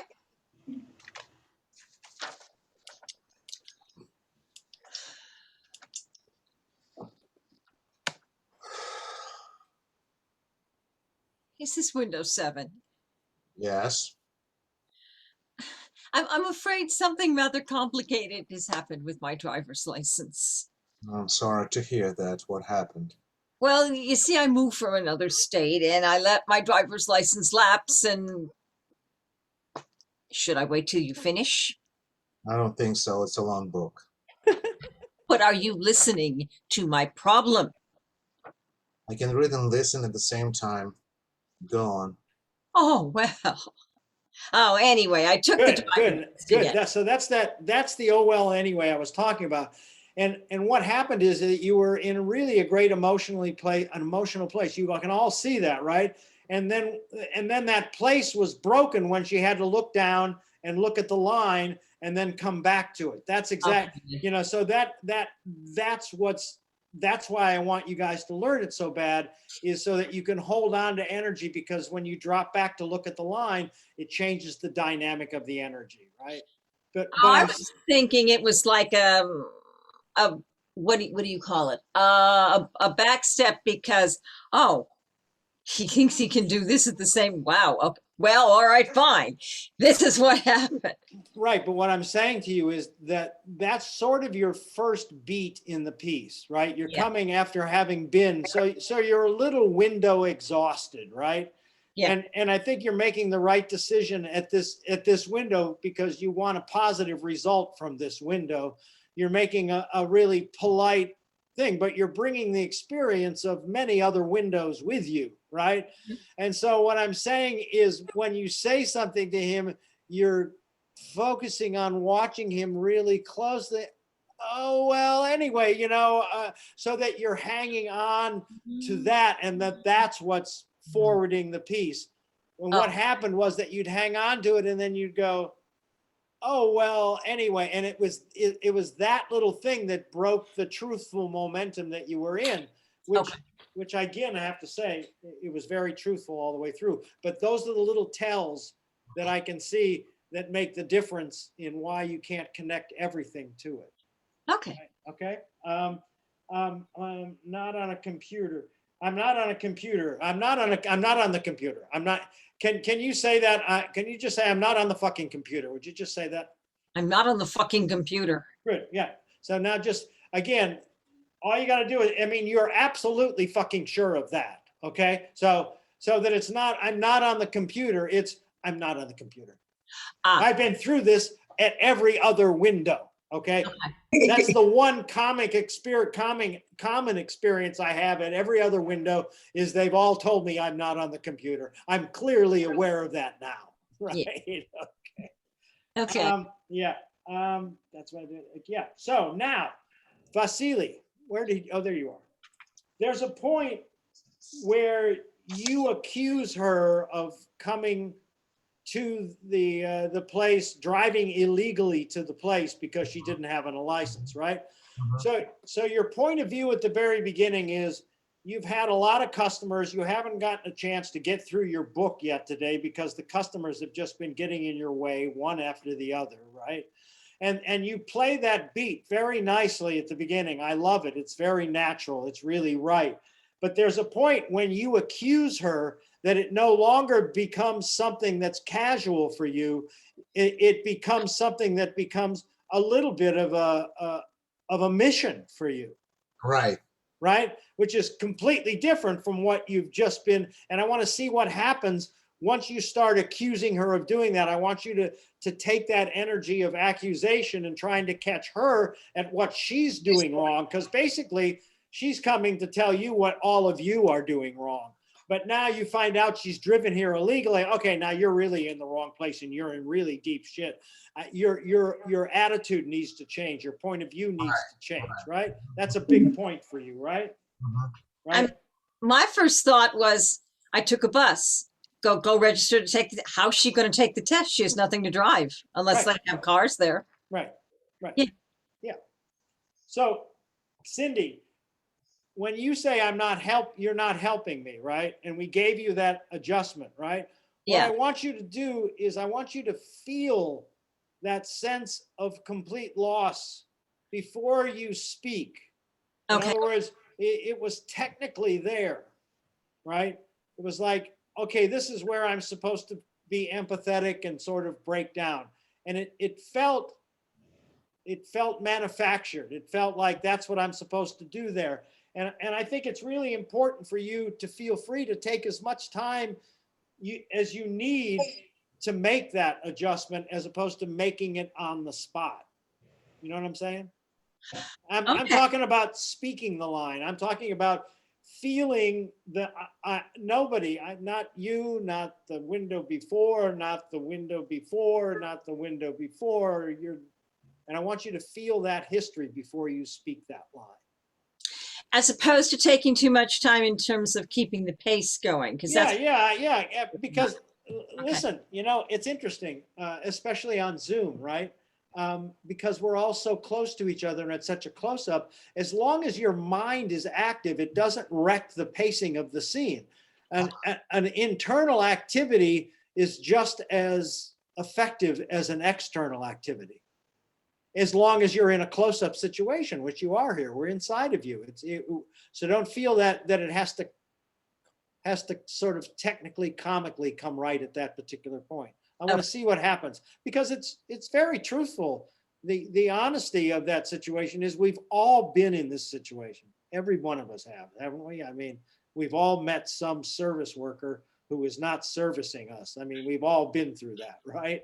Right. So, and it's holding on to that all the time that's really going to make the truth come out. And when it just gets to that moment of loss, taking that moment to feel the loss before you speak of feeling the loss is going to make that moment better for you. Okay. Okay. What is, why are you willing to agree? What does somebody say willing to agree? Yeah, I'm willing to agree with you that is more likely a type. You see, I don't stick to the rules. Right. So you're still sort of, you're still at that point, still sort of aggressively accusing her of, it's in that beat. All right. I'm willing to agree that maybe this happened, but I'm still accusing you. I'm still saying it's your fault. It's not our fault. It's from that switch where you make that switch and start to accuse her of coming here without the proper license, that you've got to take charge and make it seem like it's her fault and not your fault, not anybody in your group's fault. Okay. Don't you have any more? Yeah, good. So Cindy, here's your last chance, right? Don't you have any more? What? Any more? Yeah. Don't you have any more? That you have any more power than you're using. Yeah. So her last trek is let's use our imagination. you know? Ah, Right? Let's imagine that don't you have any power? I mean, come on, use your imagination. You've got some power. You've been, her last tactic is, let me creatively pull it out of you. ah. Right. Okay. And I think it's a new voice for her, as opposed to the complaining voice is like, come on, think about it. You can do it. Come on. Right. So that'll give you a new little take, right? Anything you can Okay. suggest, anything you can suggest. I know, because you've been around there all that time. You've got those ideas. Okay. Okay. Great. Great. Let's do it one more time. All right. Okay. With these ideas. All right, but what I really want to see is that big switch. I want to see Cindy. I want to see you hold that energy as much as you can while you're reading. And Vasily, I want to see what happens when you take the aggressive flip on her. Mhm. Okay, here we go. Anytime you're ready.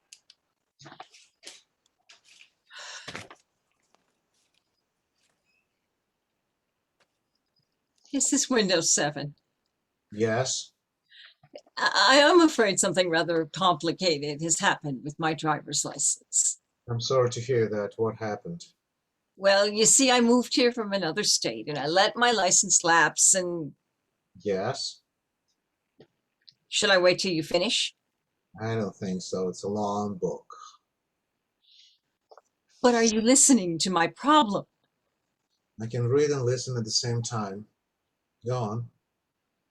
Oh, well. All right, well, anyway, I took the driving test again. I passed it. I got this temporary license, which is now expired, and I've never gotten my permanent one. And when I called about it, they said they lost me on the computer, and they had no record of me taking the test, so they couldn't give me a license, even though I did take and pass the test. Your turn to say something. Wait a minute.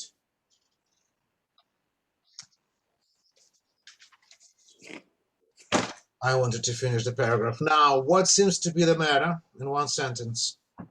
I haven't received my driver's license. Let me see if you're on the computer. I'm not on the computer. What is your name? I'm not on it. How do you spell that? I'm not on the fucking computer. I went to window 3. They told me there was no record of me on the computer.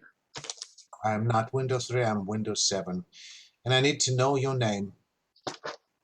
Janice Agnes. Is that A as in aardvark, G as in a Geisenheit, N as a nincompoop, E as in excruciating, S in a seltzer water, pause, J as a Jupiter, I as an Agnes, N as a Nancy, I as an ignoramus, and S as in a slow, lingering death. Yes. Oh, you are not on a computer. I told you I wasn't. Fine, I will give you an award at the end of the day. How else may I help you? I would like to get my permanent license. I'm sorry, there is no record of you on the computer. Yes, but I have this temporary license. This temporary license has expired. I want to go back, Cindy. I want to go back. Good. I want to go back to I'm not on the computer, right? I want to go right back to that. I'm not on the computer, right? All I want you to do is to play with staying in that same absolute space all the way through there. See what happens. Just see where that takes you. You hit it just right, and then you sort of ghosted back to what you were doing before. Oh. And if there's the one thing that you know about seeing the other 7 windows is I'm not on the computer. I'm not on the computer. I'm not on the computer. I told you I wasn't on the computer, right? In other words, there's no emotion in it anymore. It's happened so many times. I want to see where that leads you. All right, here we Okay. go. Pick it up from the line, his line just before you say I'm not on the computer the first time.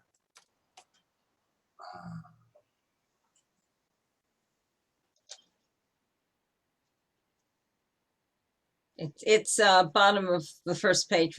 Let me see if you're on the computer. Okay, wait a minute.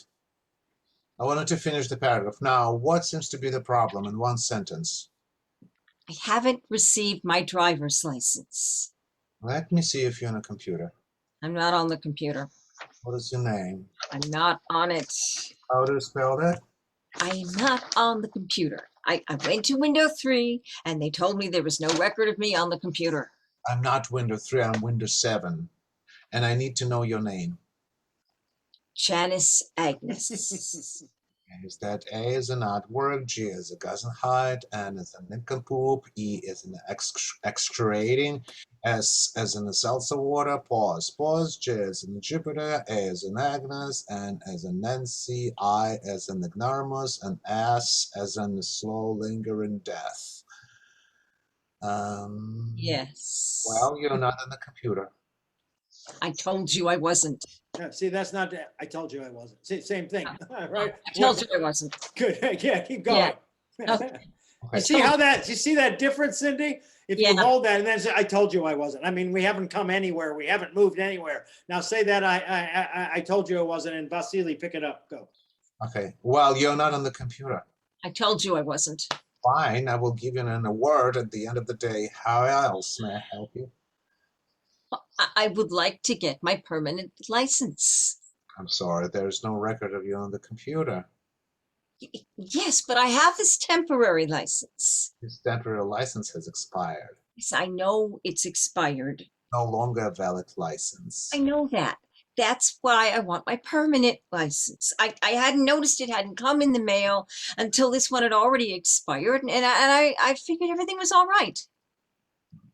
What a funny thing to do. If you do not have a valid driver license, how did you get there to Division of Motor Vehicles? Took a bus. Can you prove that to me? What? I trust you did not drive the car yourself, did you, Mrs. Janice Agnes? No, I realize my license isn't valid. That is correct. You have an invalid license. Good morning. You're not helping me. How may I help you? I want my driver's license. You must take the driving test. Took the driving test. I have no record of this. I know you have no record of it. Some schmuck lost it on the computer. Do not speak Yiddish to me. If you wish to make an appointment to take the driving test, go to window 4. I don't want to take the test again. Well, when did you take the test before? It's the same date that's on the temporary license. February 3, 1894. The Division of Motor Vehicles did not exist in 1894. Oh, let me see that. All right, it's a typo. It's obviously meant to be 1994. I'm willing to agree with you that it's more likely a typo. You see, I don't stick to the rules on everything. I'm human. What is your name again? Janice Agnes. That an A as an aardvark, G as in Geisenheit. Janice Let Agnes. me see, we have a record of you on the computer. You don't. I mean, I already don't you remember? Why are you shouting at me? Good, now even get more angry about saying, why are you, now really take, yeah, right, yeah, keep going, go. Why are you Why are shouting? you Cindy, give me that line. Good, good. You don't. I mean, already told. Don't you remember? Why are you shouting at me? When I'm shouted at, I don't feel like cooperating. You haven't been cooperating. I have been cooperating. If I had not been cooperating, you would have been shouting at me much earlier than this. I want my driver's license. Well, you can't have it. You're not in the computer. Good, and stay aggressive. Well, you can't have it. You're not on the, you're right in that pocket. Don't try to manipulate your way out of that pocket. Stay in that pocket. Go back again to where you started again. Here we go from the last time. Go.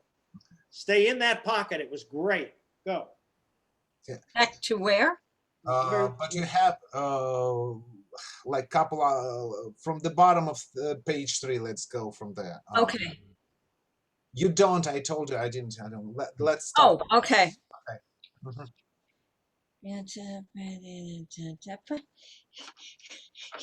You don't. I already told you. Don't you remember? Why are you shouting at me? When I'm shouted at, I don't feel like cooperating. But you haven't been cooperating. I have been cooperating. If I had not been cooperating, you would have been shouting at me earlier than this. I want my license. Well, you can't have it. You're not on the computer. It's not my fault. And it's not my fault. We're both blameless. It is nice, isn't it a nice feeling? Not helping me. I'm doing everything in my power.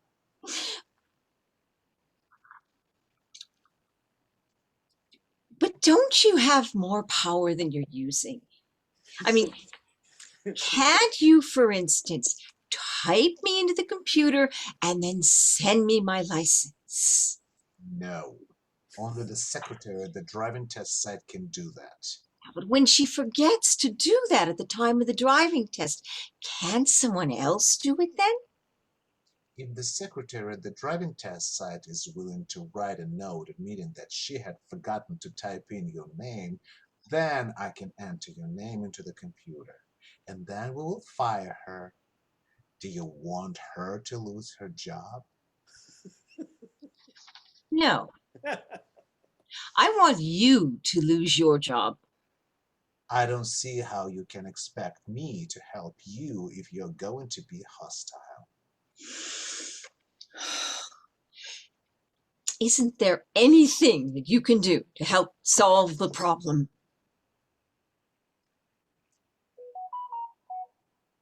Well, if you could relieve the initial driving test when it was finished, you could ask to watch the secretary type in your name and your test result into the computer. Your suggestion is that I relive the initial driving test. It is a hypothetical suggestion, I admit, but it is the limit of what I can think of to assist you. May I see your supervisor, please? My supervisor is shredding documents in the other room and cannot be disturbed. Look into my eyes. I want you to tell me what to do to solve the problem, and I want you to tell me right now. Move out of New York. That's a good suggestion. Thank you. Eyes, nice. Great. So much better. Vasily, you see how that turn helps you every way and shows another side of this character, the vindictive side of the character, and it gives Cindy a whole new problem to have to deal with, you know? Right, yeah. Right? It's not dealing with... It has much more depth in it. I can tell. It does. It really does. And Cindy, you holding on to those things and allowing that to happen. I mean, the things that are fact, when you did those factual, I'm not on the computer. You know, I've said this 15 times already. I'm not, you know, and you holding that, you will see in the replay the difference that makes. What's happening is when you find that moment, when you find that truthful moment, is you just want to hold on to that truth as long as you can until something else motivates it out of there, drastically motivates that out of there. But holding on to that is the key to making her side work all the way through the changes that he creates. Okay. Nice work, you guys. I want to see this off book, right? Did you guys see the difference in that? Yes, good. Yes, absolutely. Right. I will get off book. I made sure I got off book on the look into my eyes. I know, it's very good. Yes. Well, you know, that's I'll so get much, off the rest of it. that works so well on Zoom, doesn't it? I mean, you couldn't really do that. I mean, you can do it in the theater, but it's not even as effective as doing it Yeah. on Zoom. It's great. Okay, good. Let's go with, we're going to go back to Cam now. Okay, John, you got the script? And Aj, you got the script? Yeah, it's the one with Joanne and Pam. No, the other one. What other one? There's two. What page are we taking it from? Oh, we're gonna go from the first page, but we're gonna start with my line, we're gonna not start with your monologue. We're gonna start with, Right. Okay. Or we'll start with May I Help You, and I'll say Gil Booth. So Did tell me what this first scene is again. This is from the play Okay. that John directed. Is that right? Or is No, this? that's yet another play. right. Ansh, do you have the script? Okay, I'm opening one now with, I'm sorry, there's one with Girl and Ruthie. Yeah, that's the one. And you're Marlene. But what we'll do is when we get to Marlene, we're going to skip to page 16. So Because that's the other script that you, or is this the full script that you, this is the full script. okay, all right. So skip to page 16, because that's when we'll start with you, because I'm going to skip the scene that's just you and Gil. All right, so I'm sorry. So you and I are starting at page 16. Yeah, and that's Okay. you, me, and him. Okay, so, And what page are we going to, Cam? oh, I don't know, just as far as we go. Is that okay, Bill? Yeah. This is, so what do you want to know, Bill? Well, I just want to know what this scene is from and where you want to go with it. Okay, this is a play that I just got. I think it's a 10-minute play. Right. I got it from somebody I've worked with before on actually a very similar play. This is three old, I guess they're old musicians. Two of them are women. They were in a trio together years and years ago. And it doesn't look like we were, I was ever a girlfriend of his, but we were all in this group together. So it's you and John and Anj, is that right? And Anj, it starts with me and John. Okay. He's in his totally screwed up apartment, clearly in a bad way. I haven't finished the play yet, so I'm not quite sure 100% why he's in a bad way.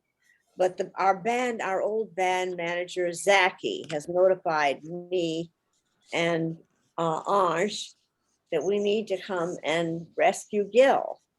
Okay. And that's it. All right. Well, let's see what it looks like. Okay. I'm just going to be fiddling with it as I go, hope, because You don't know it well enough yet? Is that what you're saying? I just got it. Yeah. Well, and is this the cold read that John's doing? Yeah. All right. I'm doing a cold read too. All right. All right. Yeah, Good. I mean, I read it a long time ago, a different version. Uh-huh. So I do know a little bit about it, but I just got this version, which will probably change before we read it on Tuesday too, because that's the kind of playwright this guy is. Okay. So what we're looking for is some really strong decisions to give you before you do it on Tuesday. Yeah. All right. Good. Vasily, you want to click off? Yes. Thank So you. we're starting with fucking super. No, we're starting with May I Help You? Oh, what page is Oh, that? I see that. Oh, It's Oh, the you don't second. need to worry about anything till page Okay. 16, Naj. okay, sorry. Oh, that's okay. It starts, door opens, revealing Rufus. Yeah. Okay. All right. Ready? Yeah. May I help you? Gil Booth, Do I know you? it's Ruthie. Ruthie Spitzer. Jesus, Ruthie, I don't want any trouble. Why don't you come in? Do I look that different? What the hell are you doing here, Ruthie? Place hadn't changed that much. Listen, I'm in a terrible mood. Come on, Gil. I know you're happy to see me. You think that after all these years? Why you coming here to bust my balls? I want to see you. You couldn't wait for my funeral? May I sit? Do you see a place to sit? Maybe if we move this box of late 19th century American writers with drinking problems. I have things to do, Ruthie. Gil Booth! You're surprising the shit out of me. You look good, Gil. What the fuck are you doing here after 20 years? Try again. The trio broke up in 1969. Yeah, 69. Gil, We haven't seen each other in 46 years. Is that possible? I'm afraid so. I suppose you want to talk about what happened. Nope. You were always wanting to beat a dead horse. I do yoga now. Hey, stuff goes down in groups. Sensitive artists working together, eventually it crashes. Crash is too mild a word for what happened to our band. I've been having dreams of the old days, Gil. Do you? I don't remember my dreams. Don't tell me you never dreamed of our group. Tell me one. Do you want to psychoanalyze me? I guess I'm wondering if your dreams are anything like my dreams. I very much doubt we're dreaming in sync, Ruthie. All I know is that when I wake up from these dreams about that group, I long for the old days. Seriously, Ruthie, I have things to do. It took me a very long time to get here. I came all the way from Weaver Village, Where the hell is that? Pennsylvania. I'm a financial planner. Life is good. You're a financial planner? People hire me for their investment portfolio. You're joking, right? I'm very good at it. Back then, you couldn't keep $5 in your pocket. A lot has changed. Anyway, thanks for stopping by.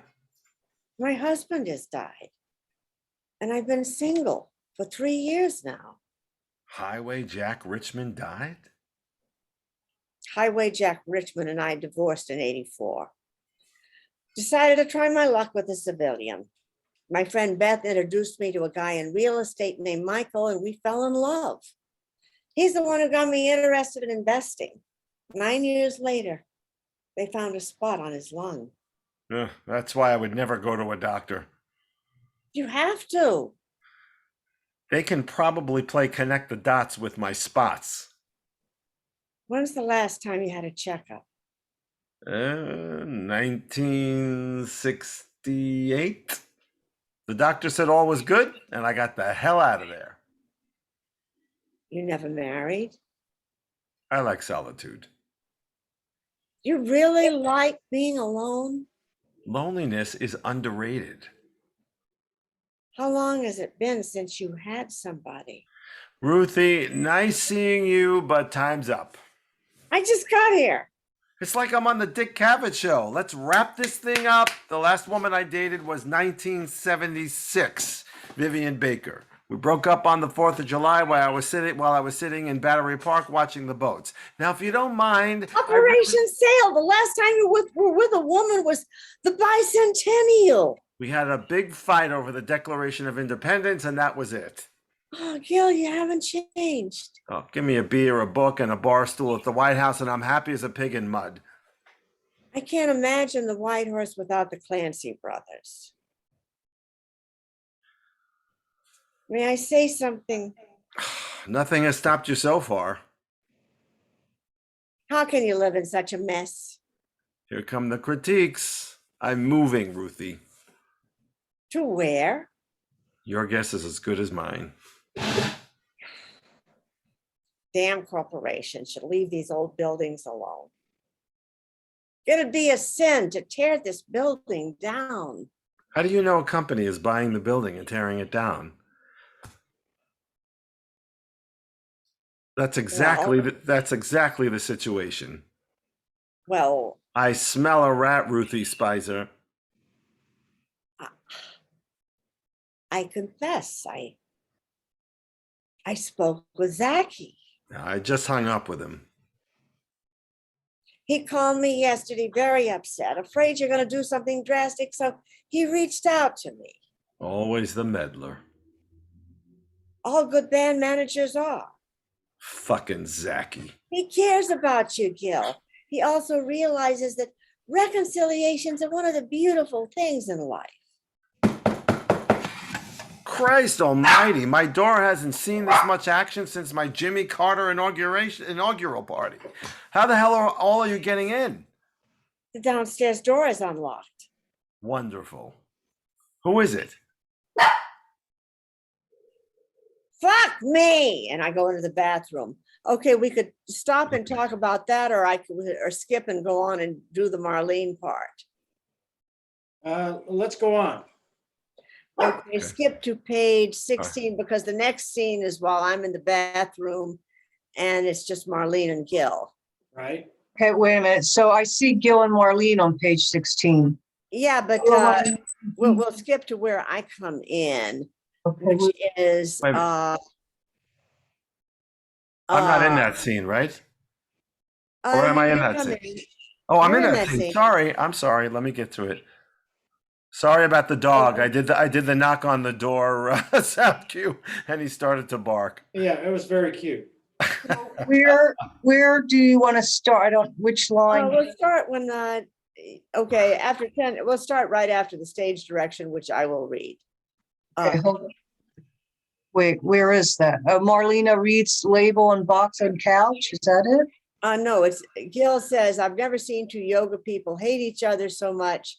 Then after 10 seconds, let's see, do I have this right? Oh, no, wait a minute.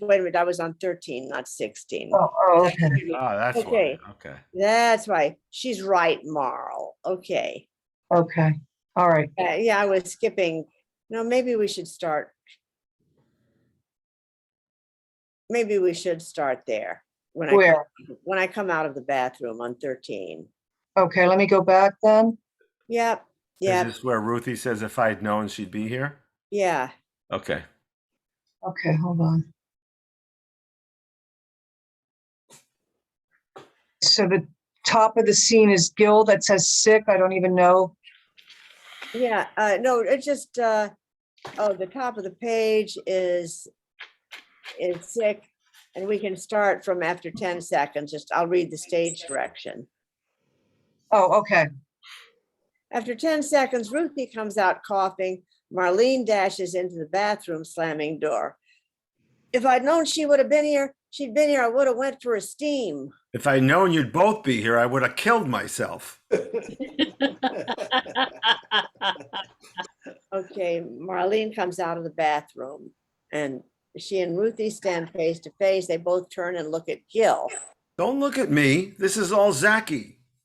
I'm starting to get the warm McDougal Alley trio feeling again.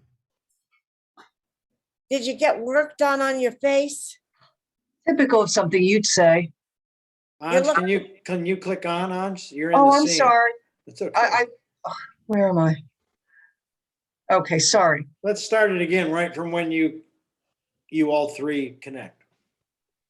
Don't look at me. This is all Zachy. I'm starting to get that warm McDougal Alley trio feeling again. Did you get work done on your face? Oh, typical of something you'd say. You look too fucking good. No, you look too fucking good. What do you mean by that? This is some weird fucking fight. I do yoga. So do I. Something in common. Build on that. What kind of yoga? Hatha. I do Bikram. Why Bikram? Why Hatha? Because it's gentle and chakra awakening. I don't trust Bikram. Too much heat, no good for the heart. Bullshit. It's very cleansing and healing. Your idea of healing is getting a heart attack. Sweating is extremely healthy. Good, because I've been doing nothing but since you two showed up. I also stick to a plant-based diet. I eat fish. Uh-oh. You eat meat? If you consider fish meat, I do consider fish meat. then I eat meat. Murderer. I wouldn't hurt a fly. You don't even want to know what I eat, or you'd both beat me with your yoga mats. I'm heavily involved with essential oils and sound therapy. I do art, therapy, and Reiki.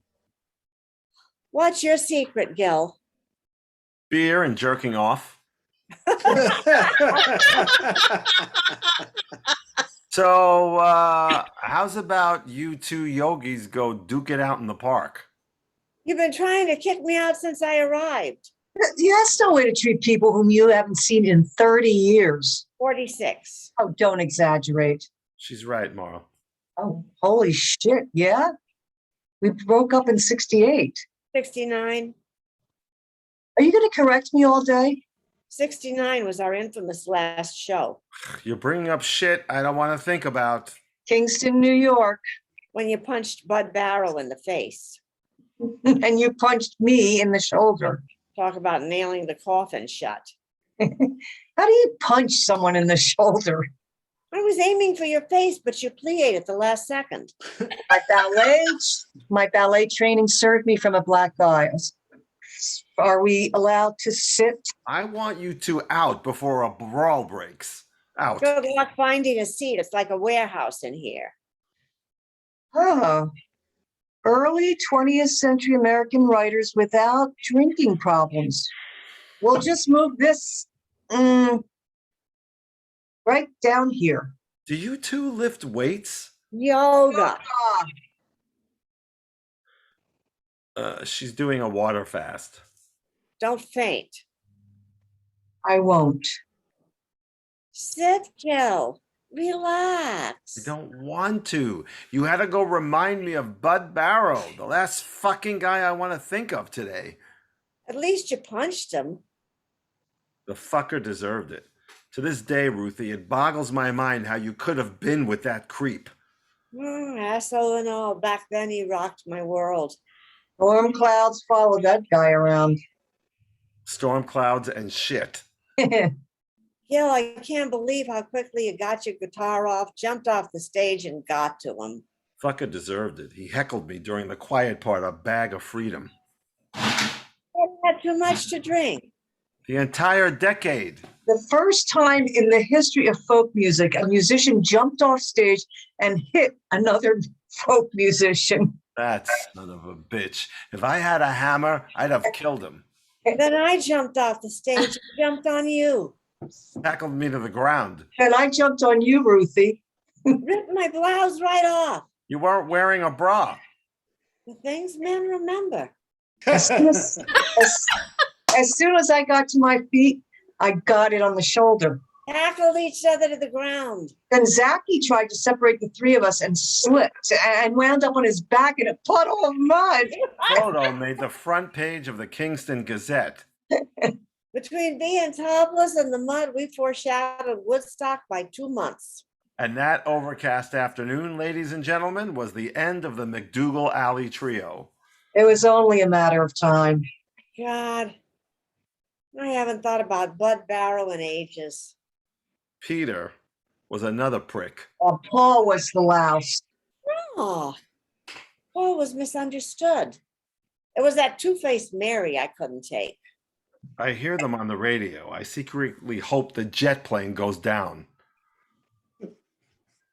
Where does the time go? So, you two okay? Me? No, the oven. Life is good. I live in Greenwich, The village? Connecticut. Ah, I own an art gallery. that must keep you busy. I love the work. You? I'm a financial advisor. You're a financial advisor? Just go with it. Do you still sing? You had the best voice of all of us. Not anymore. My clients take up most of my time. My husband died 4 years ago.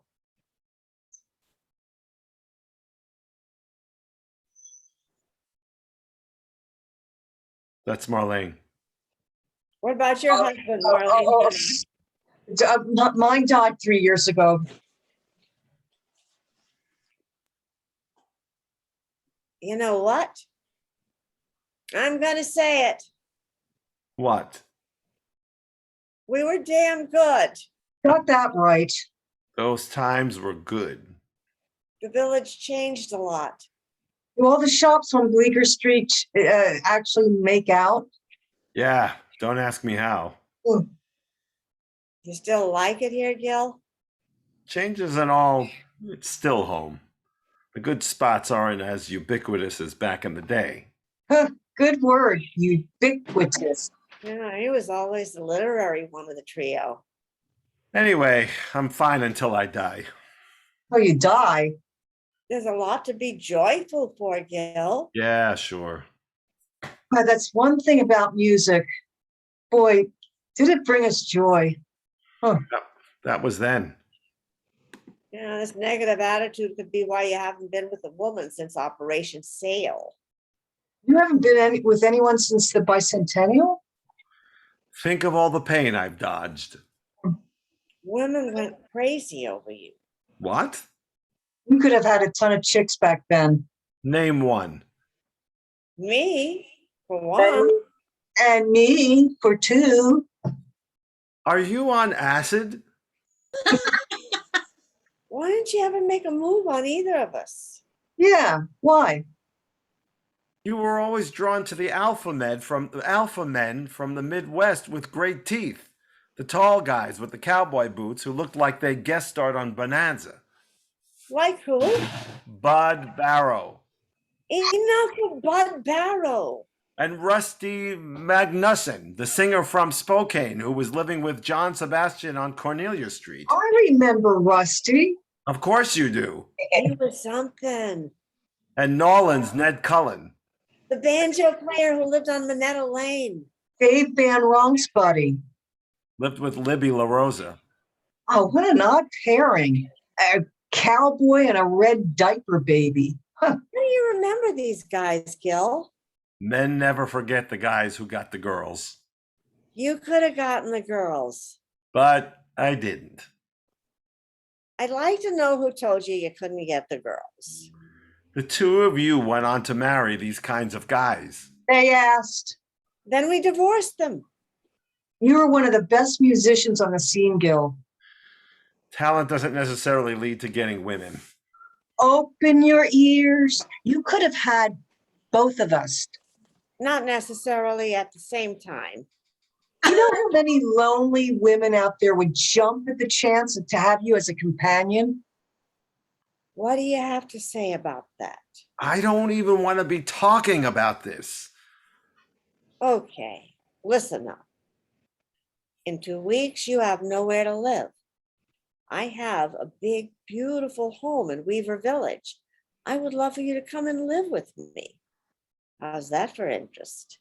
And I have a pretty nifty setup in Greenwich with a huge guest bedroom, private bedroom and bathroom, and a jacuzzi. Will be pretty hard to top my place. Betcha I can. Don't be so sure. You want to see photos? I'd feel like fucking Jed Clampett. My offer is on the table. So is mine. It won't cost you a thing. You think I'd change him? Anything's possible with you, Marlene. I'll throw in free food. Free food at my place too, organic. Of course, organic. Do I look non-organic? The first punch thrown. I'm calling the cops. At my place, you'd live like a king and have your own horse. Who am I, Charlemagne? You'll have your own driver. Why am I suddenly getting nauseous? My town has the word Greenwich in the name. And mine has the word village in the name. If you marry her, your wife would be Ruth Booth. Stop. Maybe back then, we liked those rugged men, but people grow up. Being older, you realize certain things. I like being older. So do I. Fuck getting older. Can I be any more direct? I want you, Gilbert. I want you to. I can't tell if this is a dream or a nightmare. So which one of us will it be? Phone rings. Hello? Yeah, Zachy. Fuck you. Because you're a champion blabbermouth. They're both here. Zachy sends his love. Yeah, I know you meant well. Very tense, reasonably civil. We miss you too, Zachy. He says come to California anytime. Thank you, sweetie. Of course, lay it on me. Carmine Street? Yeah, Our Lady of Pompeii. Sure, the pork store. Are you sure that's the rent? Okay, okay. When do you need to know by? Okay. Very good, Zachy. I'll call you tonight. Hey, Zachy. Thank you. Hangs up. So, What's up, Gil? Zachy, the miracle worker he always was, found a guy, friend of a friend, who has a room on Carmine Street, right around the corner, above a pork store. A bit smaller than this place, but the price is right. Smaller than this place? hey, Dopey, you have two beautiful, lonely women who are looking to spend their golden years with you. Why the fuck would you choose to live over a pork store? Shorter commute to the White Horse. Please tell us you're joking. Come visit me in my new place. You may have to come one at a time. There's something seriously wrong with you. Girls, I've lived in Greenwich Village since November of 1963. I signed the lease 10 minutes before they shot Kennedy. Come on, you really think I could live anywhere else? All that luxury would kill me. I'm going to kill you. I'm a peculiar man, girls. You're a nut. Hey, what is that? What I think it is? Is that what I think it is? Is that your guitar, Gil? Yeah, Take it out. she's been packed away for a very long time. How long? I don't remember. That's all the stuff I'm donating. You're giving your guitar away? Yes, Why? I don't play anymore. Maybe if you started playing again. In the 60s, I did enough playing for a lifetime. Seriously, why don't you play? What for? For joy. Take it out. We can sing a song. I'd rather not. I don't sing anymore. You told us, but you can't make an exception this one time. I can't sing anymore, Marlene. I completely lost my voice 5 years ago. I was sick. Oh, I'm so sorry. What happened? I'm okay. Creative people find other ways to create. Right. I wish the two of you would play a song.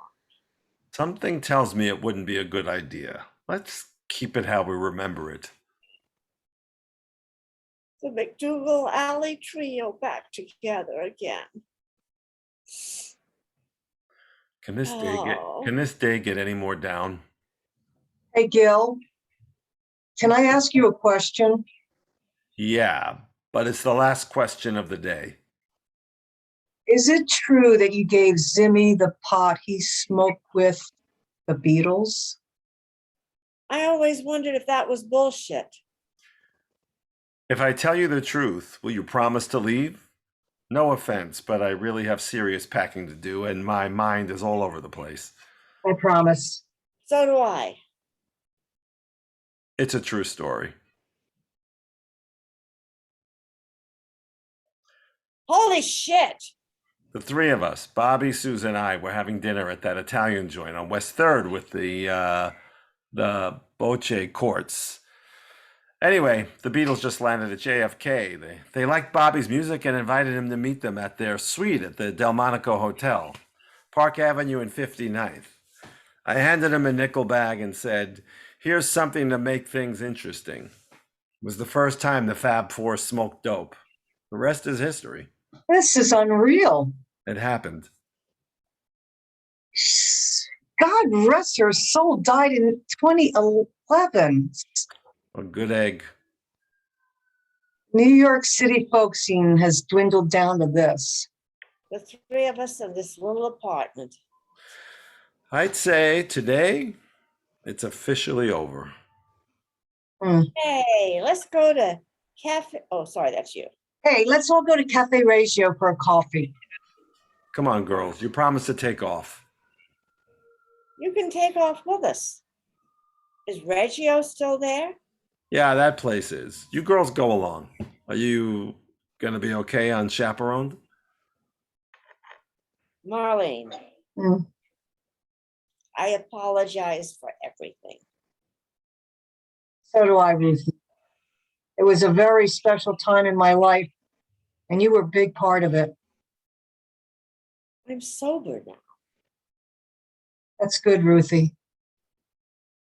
I thought about you a lot over the years. As I have of you. There you go. And we all hugged. Gil, will you promise to keep in touch? Gil Booth ain't no good at promising. Oh, that's a good album title. Okay, I'm officially kicking you out. And this time I mean it. Hey, my father had a toolbox just like that. That's me old box. I'm the Gil. neighborhood handyman. That's nice, Gil. Keeps me out of trouble. Come by the Reggio later if you want. Think about our offer, Gil. Go enjoy your coffee. They exit. Gil closes the door, closes and latches the door. That's the end of it, right? And that is the end. Okay, wow. That's not a 10-minute play. I kept waiting for the 10 minutes to be over. Oh, sorry. Sorry about that. Yeah, I kept going, this is a 10-minute play, but it continues on. So first of all, I'm not a huge fan of the writer. So He's a much better, this is not his best play. He has a similar play that I would have brought in tonight because I know we're going to do it live, which is actually much better than this. So part of the problem with coaching acting when the script is not good is here's the big problem that I see with what you have to work with, and the way I think you can possibly solve it, the best you can possibly solve it, is at first I thought, Cam, that you were coming back to see him to try to get the band back together. That's what I felt was your motivation. But as the play wore on, it is not the motivation that will work in the very beginning of the scene before Anja's character comes in. You have to come back to try and rekindle the relationship with him, right? In other words, that's got to be your motivation, is to get back with him, so that when Anja's character comes in, that's a direct threat to something that you want, and there in fact becomes a conflict, right? Yeah, which is what the script woefully lacks, is conflict. It talks a lot about what happened in the past, and a bunch of people that I don't really know or that I really haven't met in the present. So the only thing that I think that you have to hold on to, Cam, to make this work and make it active, because there's always got to be something that you want, something that you desperately need. And the only thing that I can see right off is it's got to be John's character. That's got to be it from the beginning. John's character is not involved because he doesn't want to fool around with anybody. You know, he's just completely out of it. So if you come in and play that first scene, which I want you to go over and do right now, let's play the first half of the scene again. But I want you to come in the first half of the scene with wanting to connect with him again, to have a relationship with him. And, you know, you say a couple of things that you've changed a lot over the years. So it seems to me that part of what you've changed is you're not an alcoholic anymore. It sounds like you're off the booze, and that you've been single for quite a few years, and you sort of long for the relationship that you hoped to have with him when you were younger. So those are the things out of the history that you need to hold on to in this first thing.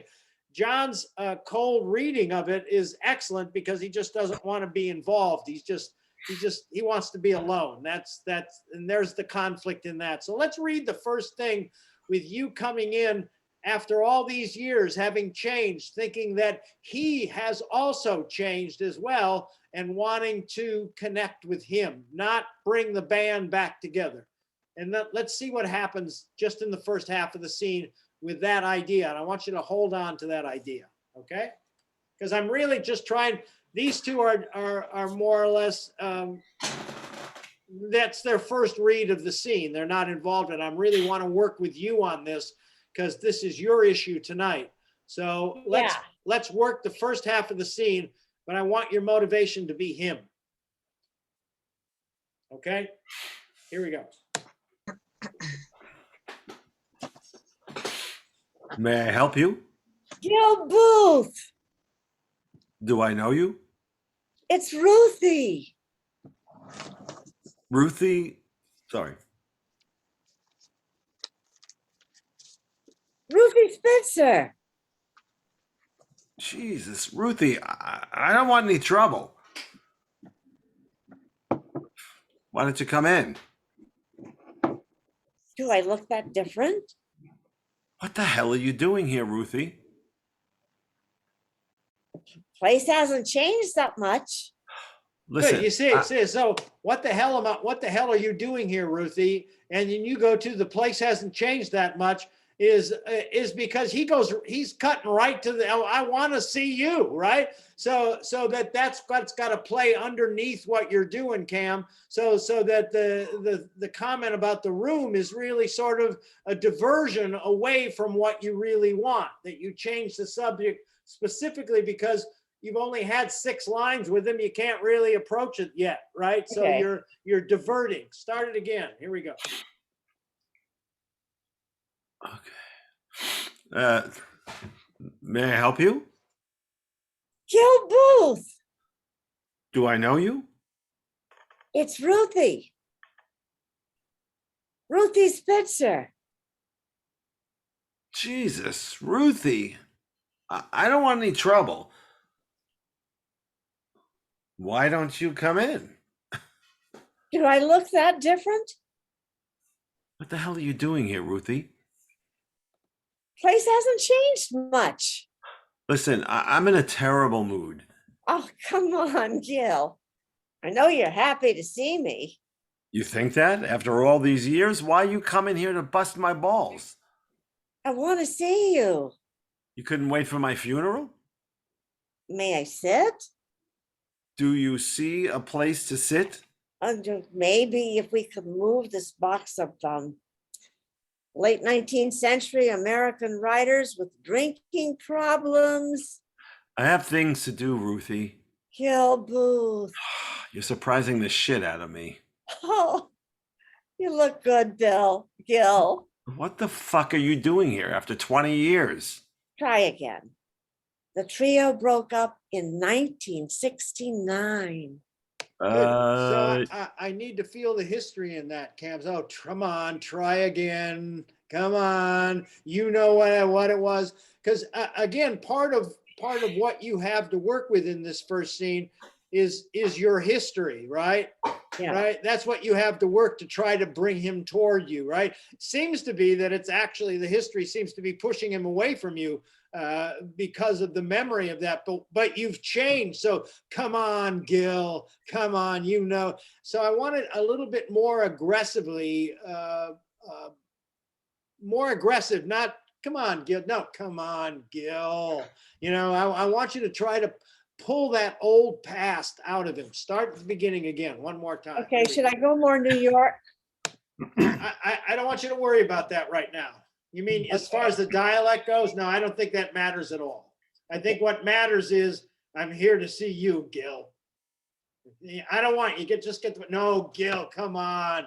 You know, it's tenaciously believing that you can rekindle this relationship. That's very active. Here we go. Start it again. May I help you? Gil Booth. Do I know you? It's Ruthie. Ruthie Spitzer. Jesus, Ruthie. I don't want any trouble. Why don't you come in?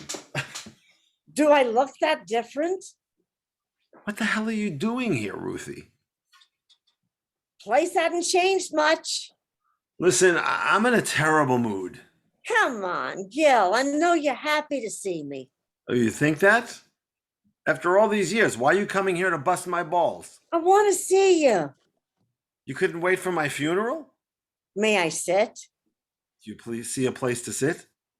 Maybe if I move this box of late 19th century American actors with drinking problems. I have things to do, Ruthie.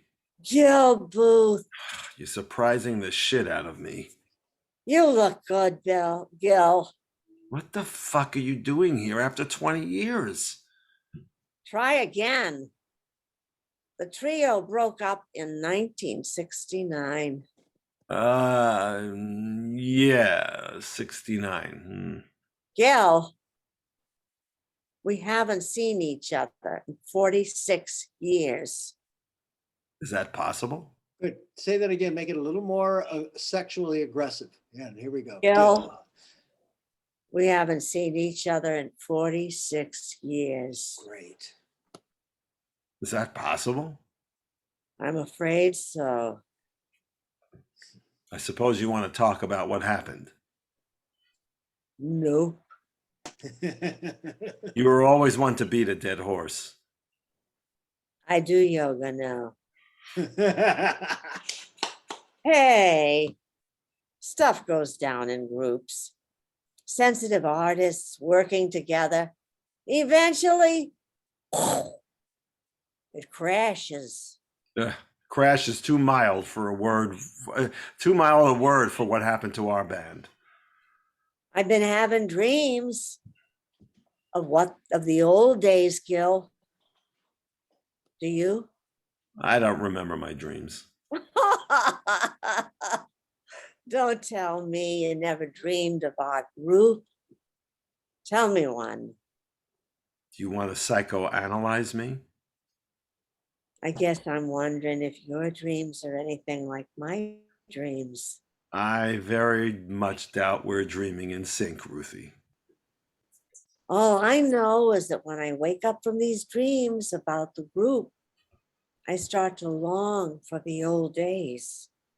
Don't make that descriptive. Make that active.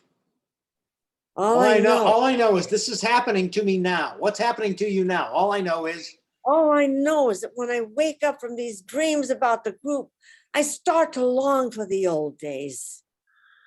Seriously, Ruthie, I have things to do. It took me a long time to get here. I came all the way from Weaver Village, Where the hell is that? Pennsylvania. I'm a financial planner.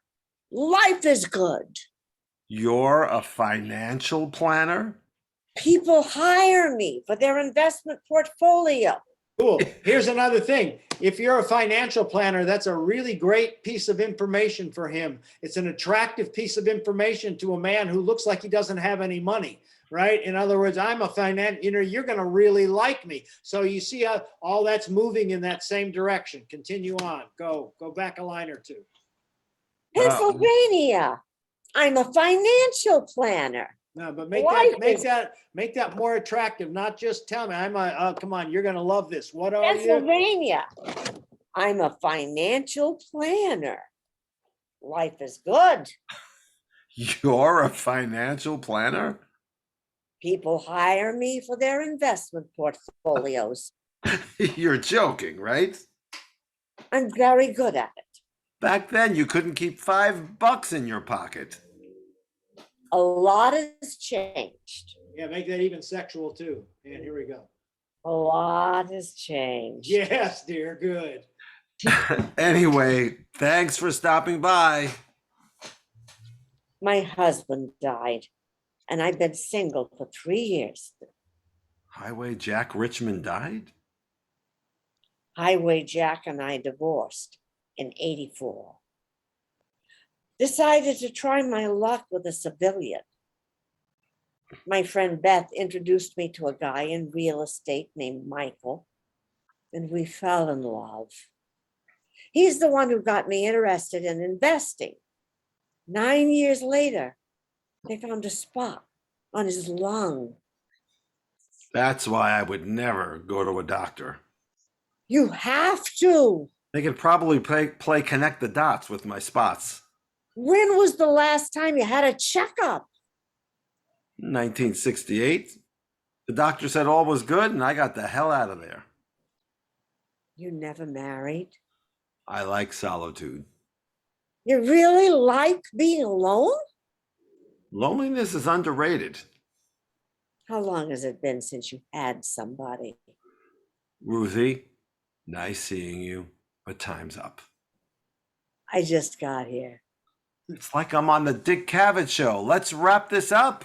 The last woman I dated was 1976, Vivian Baker. We broke up on the 4th of July while sitting in Battery Park watching the boats. Now, if you don't mind, Operation Sail. The last time you were with a woman was the bicentennial. we had a big fight over the Declaration of Independence, and that was it. Oh, Gil, you haven't changed. Give me a beer, a book, and a bar stool at the White Horse, and I'm happy as a pig in mud. I can't imagine the White Horse without the Clancy brothers. May I say something? Nothing stopped you so far. How can you live in such a mess? Here come the critiques. I'm moving, Ruthie. To where? Your guess is as good as mine. Damn corporations should leave these old buildings alone. It'd be a sin to tear this building down. How do you know a company is buying the building and tearing it down? Well, That's exactly the situation. well, I smell a rat, Ruthie Spitzer. I confess, I spoke with Zachy. I Good, just, now give it up. Take the drama. I confess, I spoke with Zach. I Just a confess, I spoke with Zachy. bingo. I just hung up with him. He called me yesterday, very upset, afraid you're gonna do something Good, drastic. good. Now keep confessing, right? That's the thing. Don't describe it. Don't explain it. Keep confessing. Go back to the beginning. All right, I confess. And go from there. I confess, I spoke with Zachy. I just hung up with him. He called me yesterday, very upset, afraid you're gonna do something drastic, so he reached out to me. Always the meddler. All good band managers are. Fucking Zachy. He cares about you, Gil. He also realizes that reconciliations are one of the beautiful things in life. Knock, knock, knock, knock. Christ almighty. My door hasn't seen this much action since Jimmy Carter's inaugural party. Great. Okay, great. That's where I wanted to get. You feel the difference in that, Cam? Yeah, That's so much better that you're actively there for him, and that you realize that there was a possibility when you got this call from Zachy and you made this trip all the way down here for this, and it's all about him. So that now I don't know what the scene between Anj and him is like, but when you come out of the bathroom, there's your competition right in front of you, right? Because she's in the way of you getting what you want, and then that creates the conflict in the backside because you've set it up properly, because because you're a financial planner, you have in fact found out that they're going to sell the building. So you have inside information, and you came to try to get him and take advantage of him when he's in a difficult situation. So you can be with somebody because you want that, you need that. And that's the key to making that scene work. yeah, I still don't really feel loose with it, but I Well, will work on it. I And don't know what loose feels, but loose, I don't understand that here. I think there's just a sense of that you, when you were younger, didn't have the focus that you have now. And that's the difference. That's what's changed in you, is this direct focus. I know what I want and I'm going after it, right? And it really made a difference. Come on back, everybody. Yeah, I just wanted to say too that, I mean, this is the first time I'm doing it, but the second time doing it with that added, with Cam being, Right. more seductive, it gives me also a feeling like, what the fuck is going on here? Yeah, What? Yeah, there's something bigger going on here. She knows something exactly. And that makes you even more, cynical about her presence there. And then when Anj comes in, then we have woman against woman fighting over the same man. That's why Anj shows up too. That should be her character's focus when she arrives too, should be you. And then we've really created something that, which is mostly expository writing. You've got to make exposition active to make it work. And the activity is, I want him.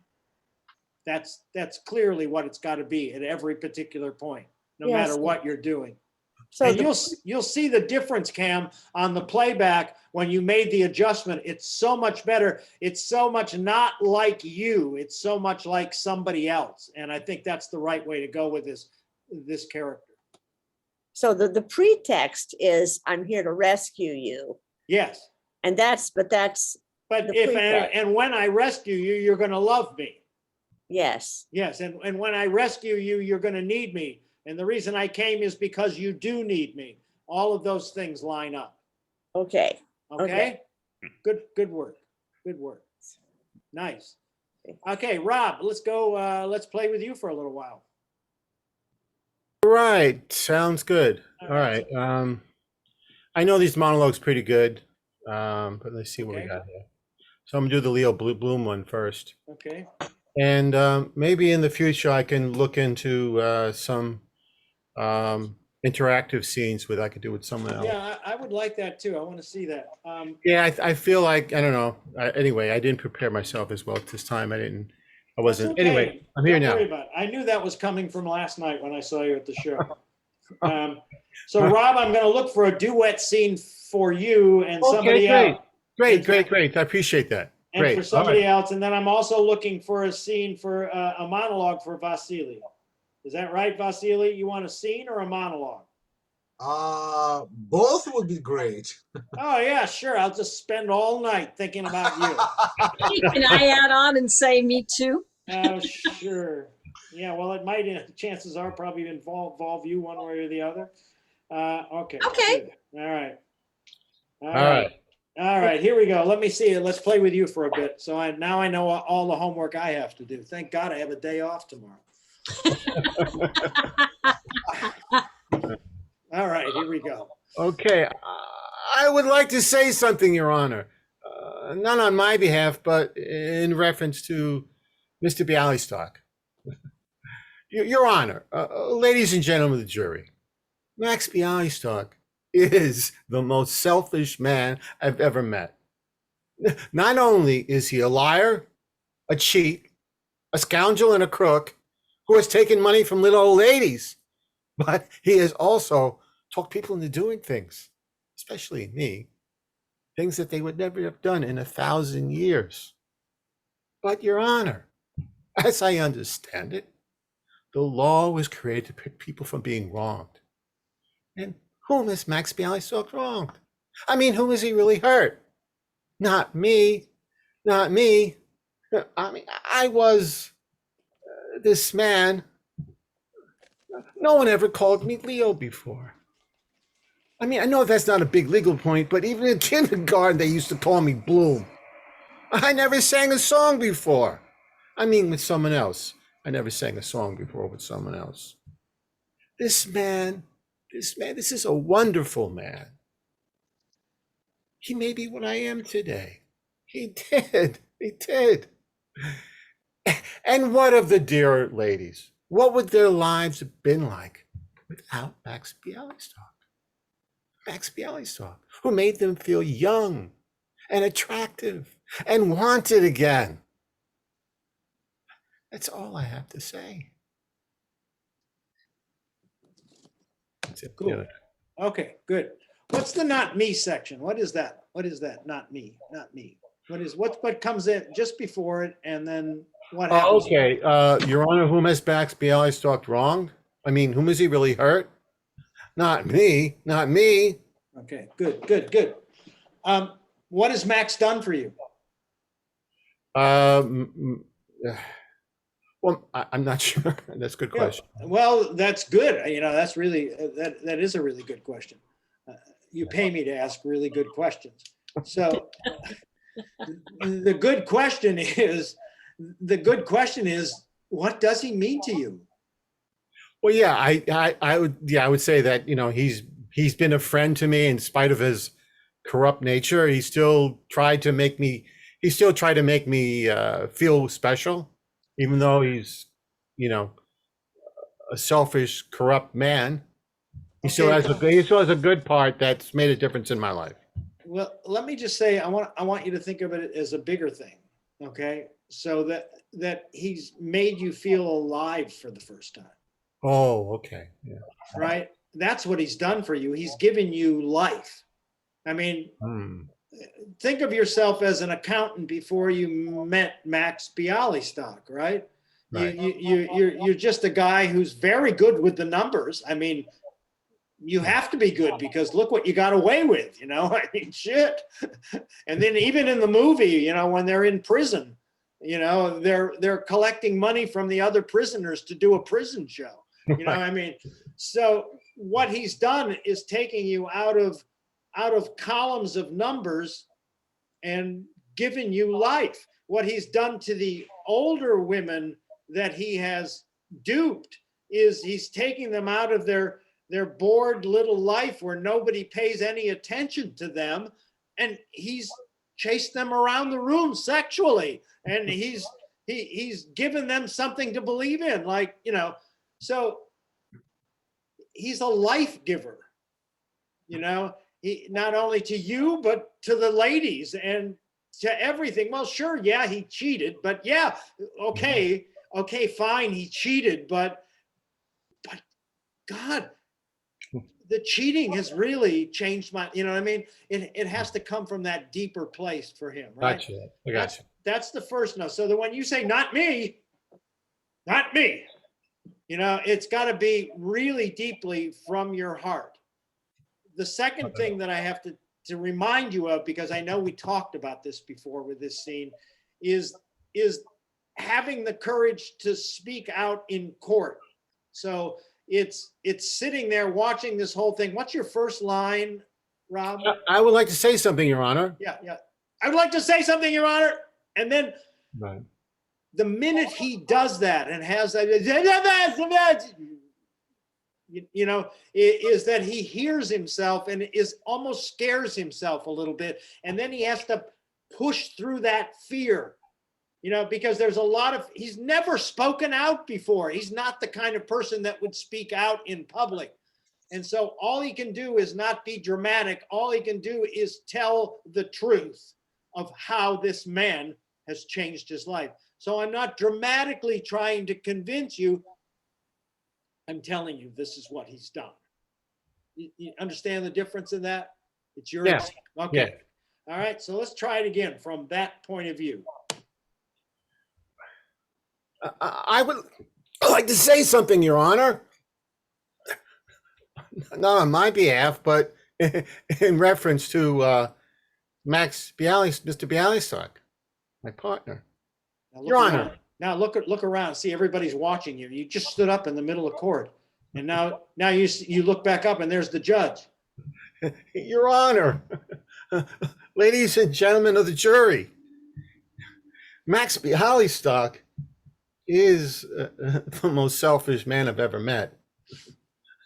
Not only is he a liar, a cheat, scoundrel, and a crook who has taken money from little old ladies, he's also talked people into doing things, especially me, things that they would never have done in 1,000 years. Good. He's also talked people into. Now, this is great, Rob. This is the right voice. This is the right person. This is the real person, right?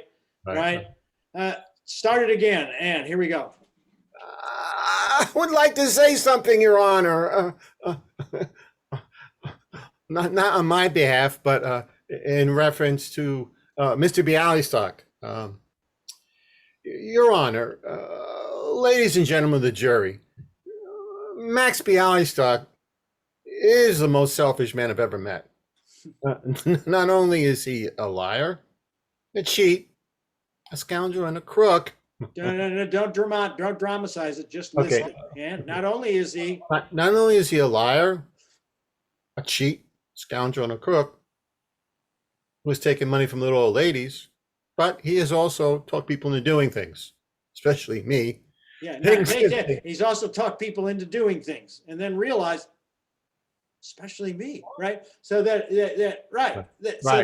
you bring it into yourself, right? Here we go. Not only has he Not only has he talked people into doing things, especially me, things that they would never have done in 1,000 years, but, Your Honor, whom has Max Bialystock wronged?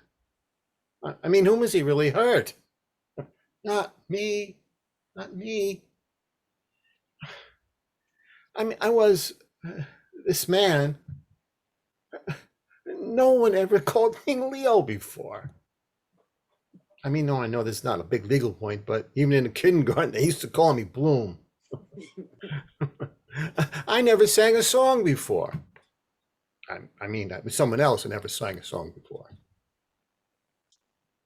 This man is a wonderful man. Made me what I am today. Did. And what of the dear ladies? Don't act here. And then just and one of the dear ladies, right? Just stay in that same voice, Rob. You got it. And what of the dear ladies? What would their lives have been like without Max Bialystock? Max Bialystock, who made them feel young and attractive and wanted again. That's all I have to say. Wow. Wow, Rob. Wow. I can't wait for you to see the playback Well, it's better. of the difference, right? The difference is Max, I mean, your character can't be anything else but honest. He's not a dramatic character, right? He's not a person that gets up in front of a courtroom and does what you just did, right? So you having to first do that scares the shit out of you, right? But the being scared is what's happening to you emotionally that you have no control over. But what I'm going to do to survive that is just not convince you, but just tell you, this man has changed my life. You know, what bad is he? Not me. He hasn't done any bad to me. Well, how did he, you know, you will hear that difference. It's so much more powerful. I want the others to come back and comment on it. If you guys could come back for a second. Hello. Anj, what did you think? Did you hear the difference? Oh yeah, and I really felt for him. I felt the humanity. Yeah, and that's key to that character in the play, right? I mean, really, the character in the play that handles all the drama, everything's dramatic to Max Bialystock. That's why he's the perfect partner. He's the perfect Sancho to Don Quixote. You know, he's quiet and doesn't make the bold moves, but really, really loves this man. Yeah. Because of what That came through. Yeah, and that's see what the drama does is it takes the love out and just makes it dramatic. Cindy, what were you going to say? You were going to say something? He was just telling the truth. Yeah, he's just telling, you know, and really, honestly, that's, you know, you'd think it'd be the easiest thing to do, but I think it's the hardest thing to do on stage is just simplify the truth of who you are and what you're trying to do. And yeah, it was so much better, Rob. I just can't explain it to you. Well, it was making simplicity out of complexities. Great way to express that. John, you were going to say something? I was just going to say, if I was directing the musical Chicago, I would cast you right now as Roxy Hart's husband, Amos, who sings Mr. Cellophane. Yes, the way you just did that, you're perfect for that role. Yeah, I don't know the play. Oh God, it's perfect. It's just perfect. He's a guy he's an really honest guy, and his wife totally lies and manipulates him, and convinces everybody else that he murdered somebody. So yeah, and he sings this song, Mr. Cellophane, about going through life and nobody even knows he's there. Yeah, look right through me, walk right by me, and never know I'm there. Right. Yeah, absolutely. And that's who Leo Bloom is too. He's sort of that invisible human being that is really human. And when you take the drama out of your speech, your humanness just comes through in aces, Rob. Absolutely. I just want you to make sure you watch the playback this week, right? So I you will. just I will. just see the difference in that and how much more interesting it is. I'm so much more interested in getting inside of you and loving you in the second piece. And in the first piece, it was okay, but it was just too dramatic. You know, it wasn't human enough. You know, your first responsibility in anything that your guys are doing is to find the human being in there. The drama will emerge, but you need to find the human being within who you're talking to. What is this person like in Cam's character that she's bringing to what it is this is a woman who's been through a lot of trouble in her life, and then she's straightened herself out, and she's taking care of herself, and she's watching herself, and yet she still remembers how much fun those old days were, and she wants that back. That's just really a human feeling. Now that she's different, can I go back and can I rekindle this? You know, it's such a human feeling, and that's what we worked on her side, and you could see the growth there. It's the same thing that you did right here, Rob. Really terrific, really terrific. Thanks. Yeah, it's a good character. I mean, he would be well cast in that character, don't you think? Absolutely, absolutely. I would love to see you do the blue blanket route. Oh, yeah.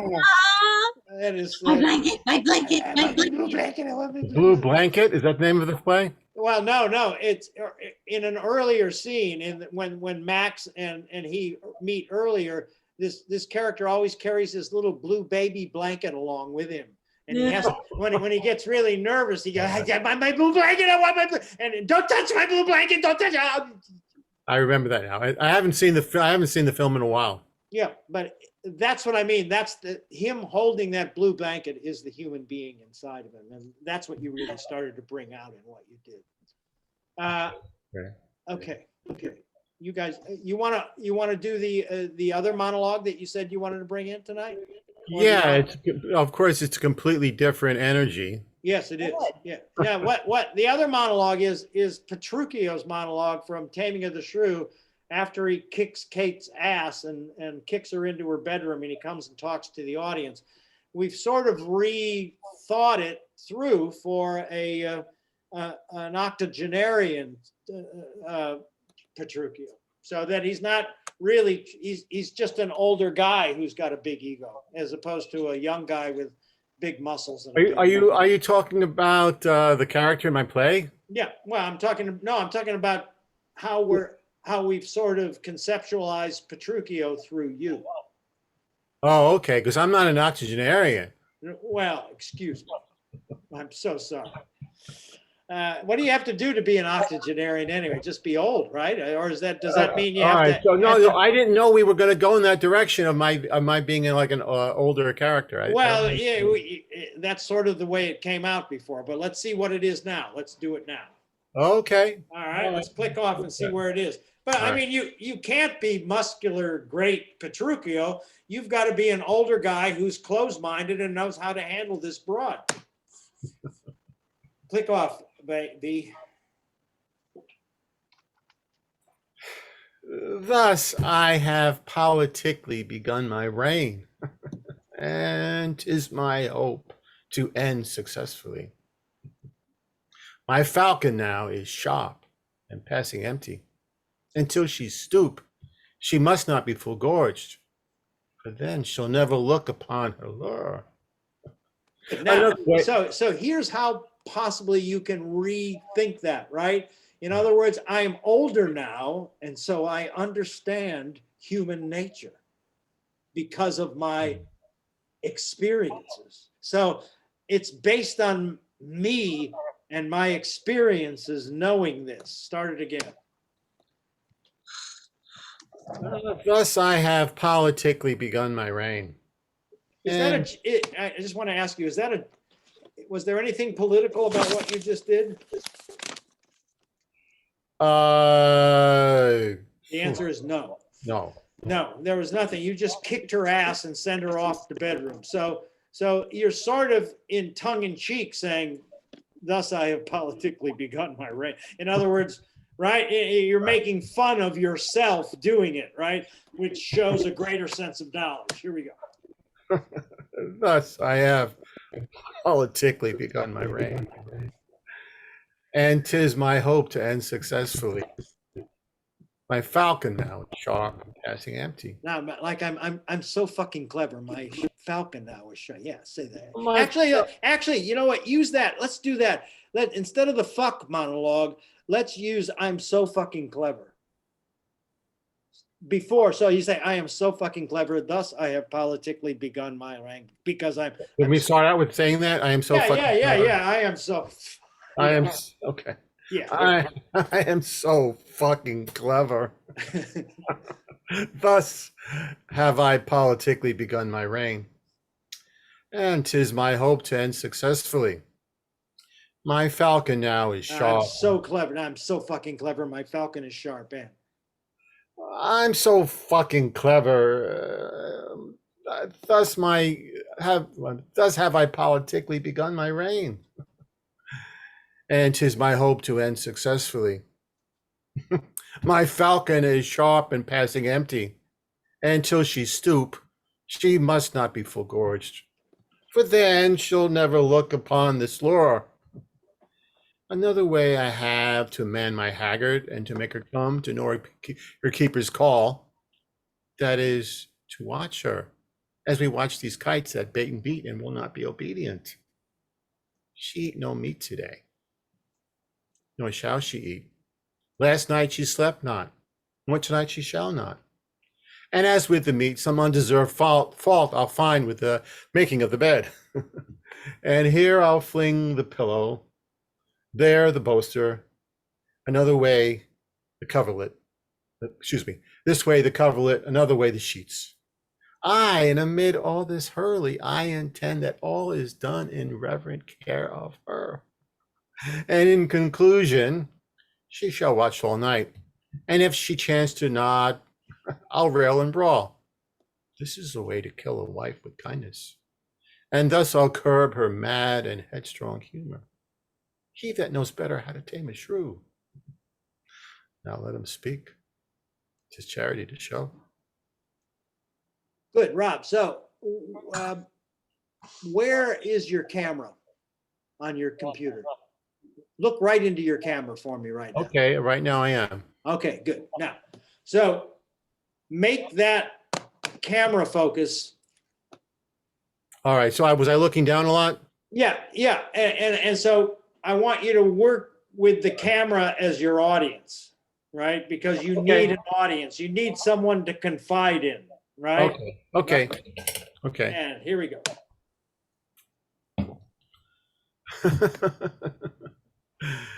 Thus have I politically begun my reign, and 'tis my hope to end successfully. My falcon now is sharp and passing empty. Now, good. Now make sure that that's my falcon now is sharp and passing empty, right? Okay, here we go. My falcon now is sharp and passing empty. Right. Yeah. So you've got full control here. And keep going. And what? Until she stoop, she must not be full gorged, Why? for then she'll never look upon her lure. Another way I have to man my haggard, to make her come, and to know her keeper's call, that is to watch her as we watch these kites that bait and beaten and will not be obedient. She ate no meat today, nor shall she eat. Last night she slept not, nor tonight she shall not. And as with the meat, some undeserved fault I'll find with the making of the bed. And here I'll fling the pillow, there the bolster, this way the coverlet, another way the sheets.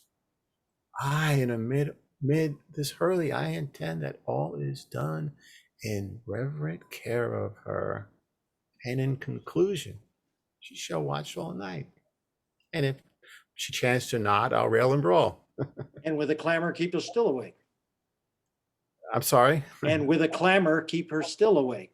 I'll rail and brawl, and with a clamor, keep her still awake. You're dropping that line. Always, I'm sorry. And if she chance to nod and brawl, this is no, I don't have it in here. This is the Oh, way. it isn't? Okay. Go This ahead. is the way to kill a wife with kindness. Okay. And cool. thus I'll curb her mad and headstrong humor. He that knows better how to tame a shrew, now let him speak. It's his charity show. Good. I want to show you guys something. I just have to get my book. Don't go away. Come back. I'll be right back. Hold on. Oh, yeah, I know you have this. You have this in your book.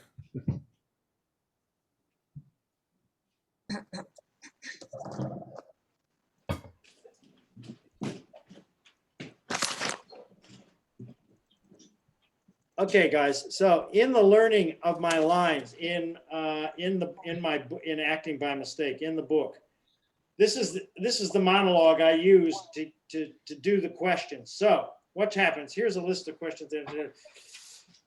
All right, here we go. I want you to answer these questions that I'm going to ask you with the monologue. So I'm going to ask the first question I'm going to ask you is, what have you just done? And your answer is going to be, thus I have particularly begun my reign. Okay? Gotcha. Okay, so here we go. So now remember, all I want you to do is to focus on answering the question. This is how we play the game. What have you just done? Thus I have politically just begun my reign. Well, how do you think it'll turn out? It is my hope to end successfully. How has your calculated plan succeeded so far? My falcon now is sharp and passing empty. Until she stoops, she must not be full gorged. For then she'll never looks upon her lure. Yeah. What other methods might you employ to tame her? Another way I have to man my haggard, to make her come and know her keeper's call, that is to watch her as we watch these kites. That bait and beaten will not be obedient. What happened today? She ate no meat today, nor shall she eat. What happened last night? Last night she slept not, nor tonight she shall not. Well, what will you devise to keep her awake? Well, as with the meat, some undeserved fault I'll find with the making of the bed. Well, what will you do when you find these bed flaws? And here I'll fling the pillow, there the bolster, this way the coverlet, another way the sheets. Well, don't you think this treatment is a little extreme? Hi, and amid this hurly, I intend that all is done in reverent care of her. Well, sum up your approach just for me. And in conclusion, she shall watch all night. And if she chance to nod, I'll rail and brawl. This is a way to kill a wife with kindness. Why do you, I'll rail and brawl and with a clamor keep her still awake? Why go to all these lengths? This is a way to kill a wife with kindness. And thus curb her mad and headstrong humor. Well, do you think your methods will actually work? He that knows better how to tame a shrew. Now let him speak. It's his charity to show. Bingo. Good. Come on, everybody. Rob, how did that feel different to you? Well, it definitely felt more natural. It felt like I'm speaking to the situation, but more. You're directly addressing a situation, right? Yes. So this is perfect, because this is what I want you to work on for next week with this piece, is use this on whatever it is, page 60, whatever. Yeah, I have your book. Book. Yeah. Look at it and make those list of those questions, because you see when you play the game of learning your lines this way, what you're doing is you're rehearsing a directness into it, which is what his monologue was missing up to this point. You heard the directness when I asked him the question, he directly answered it. And it was, and that whole monologue is a series of directly answering questions that are, theoretically asked. So, Well, he sounded like he knew what he was talking about this time around. Thank you. That's exactly right. He wasn't just doing a monologue. He knew what he was talking about. And that's the key to making that character work, no matter how old you play him, is he's got to be overly confident about what he's talking about. You've got to know the answers to those questions. Oh, that's so simple. My falcon now is sharp and passing empty, and until she stooped, she should not be full gorged, because then she never knows her door. It's a direct comment to that thing. So that's what I want you to work on with that. Okay. All right. Thank you. Yeah, he sounded like he had a backstory and a history. Thank you. Yeah. And Arrogant that's to the capital A. simply how, if you take the time to come up with those questions, how you're 10 steps ahead already, because you're rehearsing a directness of response. And like Cindy said, a history, an experience, because you know the answer to the question, that is the experience. So you're not just saying it you know the fucking answer. That's it. And I think it aids in having a dialogue in my head. Yes. Because frequently I think, when you're doing a monologue, for me, particularly Shakespeare, because it's so tough to comprehend. Yeah, you've got to keep that focus of what you're trying to say all the time in a contemporary thought process. All of my questions were contemporary, right? I didn't ask, what for art thou thinking? Right? Yeah. What are you thinking? Well, and that helps you rehearse. And you all know my theory about Shakespeare, which is it's contemporary thought behind classical language. You have to have the contemporary thought. And this method will help you develop that as you go. And it's absolute proof that this little method that I've come up with for learning your lines really, really helps.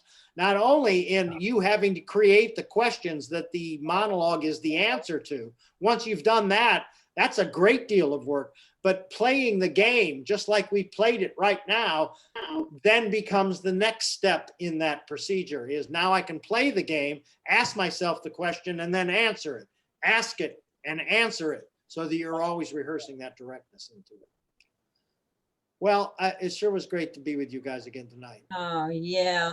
Yay. I missed you guys so much. Yes, Whoa. it's great. And I can't wait till Mel comes back in 2 more weeks. It'll be great. And we'll have the original Shadowbox 7. Okay. Listen, do your home. Again.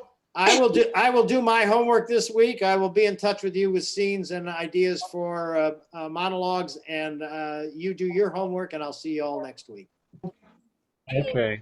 Yeah. Bill, Um, do you have class? Yeah, Vasily, what? You have your class tomorrow on Tuesday? Yeah, I have another class on Tuesday night, and so I'll need some numbers for that class Tuesday night, and then Rob and I are going to meet on Zoom. You have Zoom though, right, Rob? of course. What do you think I'm on now? Yeah, right. Yeah. No, I mean that you can create a Zoom thing, like you can Oh, create. I can do an invite. Right, Oh, yeah. So do you want me to invite you? Yeah, we will do that because you're my only writing student right now. So, Oh, okay. so when we meet up to go over your script on Wednesday night, we can meet. We'll set that up this week. So just, Okay. Bill, just Is to it confirm. possible we can meet earlier than 7? Yes, I'll talk to you about that. Hold on. Okay, we'll talk. Yeah, We'll talk. yeah, Vasily. All right. You have Monday class, right? No, I don't have Monday class. Just Tuesday for now. Tuesday now. It's Sunday, Tuesday. That's all you got to worry Oh, about. okay. Okay, All right. so- I'll let Catherine said she might be interested in one of the classes, so I'll let her know. Tuesday's the only night. Tuesday night, yeah, and so far I got 1 spot left. So if they're interested, have them call me. Oh, So okay. I'm very excited. I have 2 full All right. classes now, so I'm really excited. Hey, All right. All right. Thank you all. I love you Thank so much. you. It's great to see Love you you again. too. Bye. bye. Bye. Bye-bye.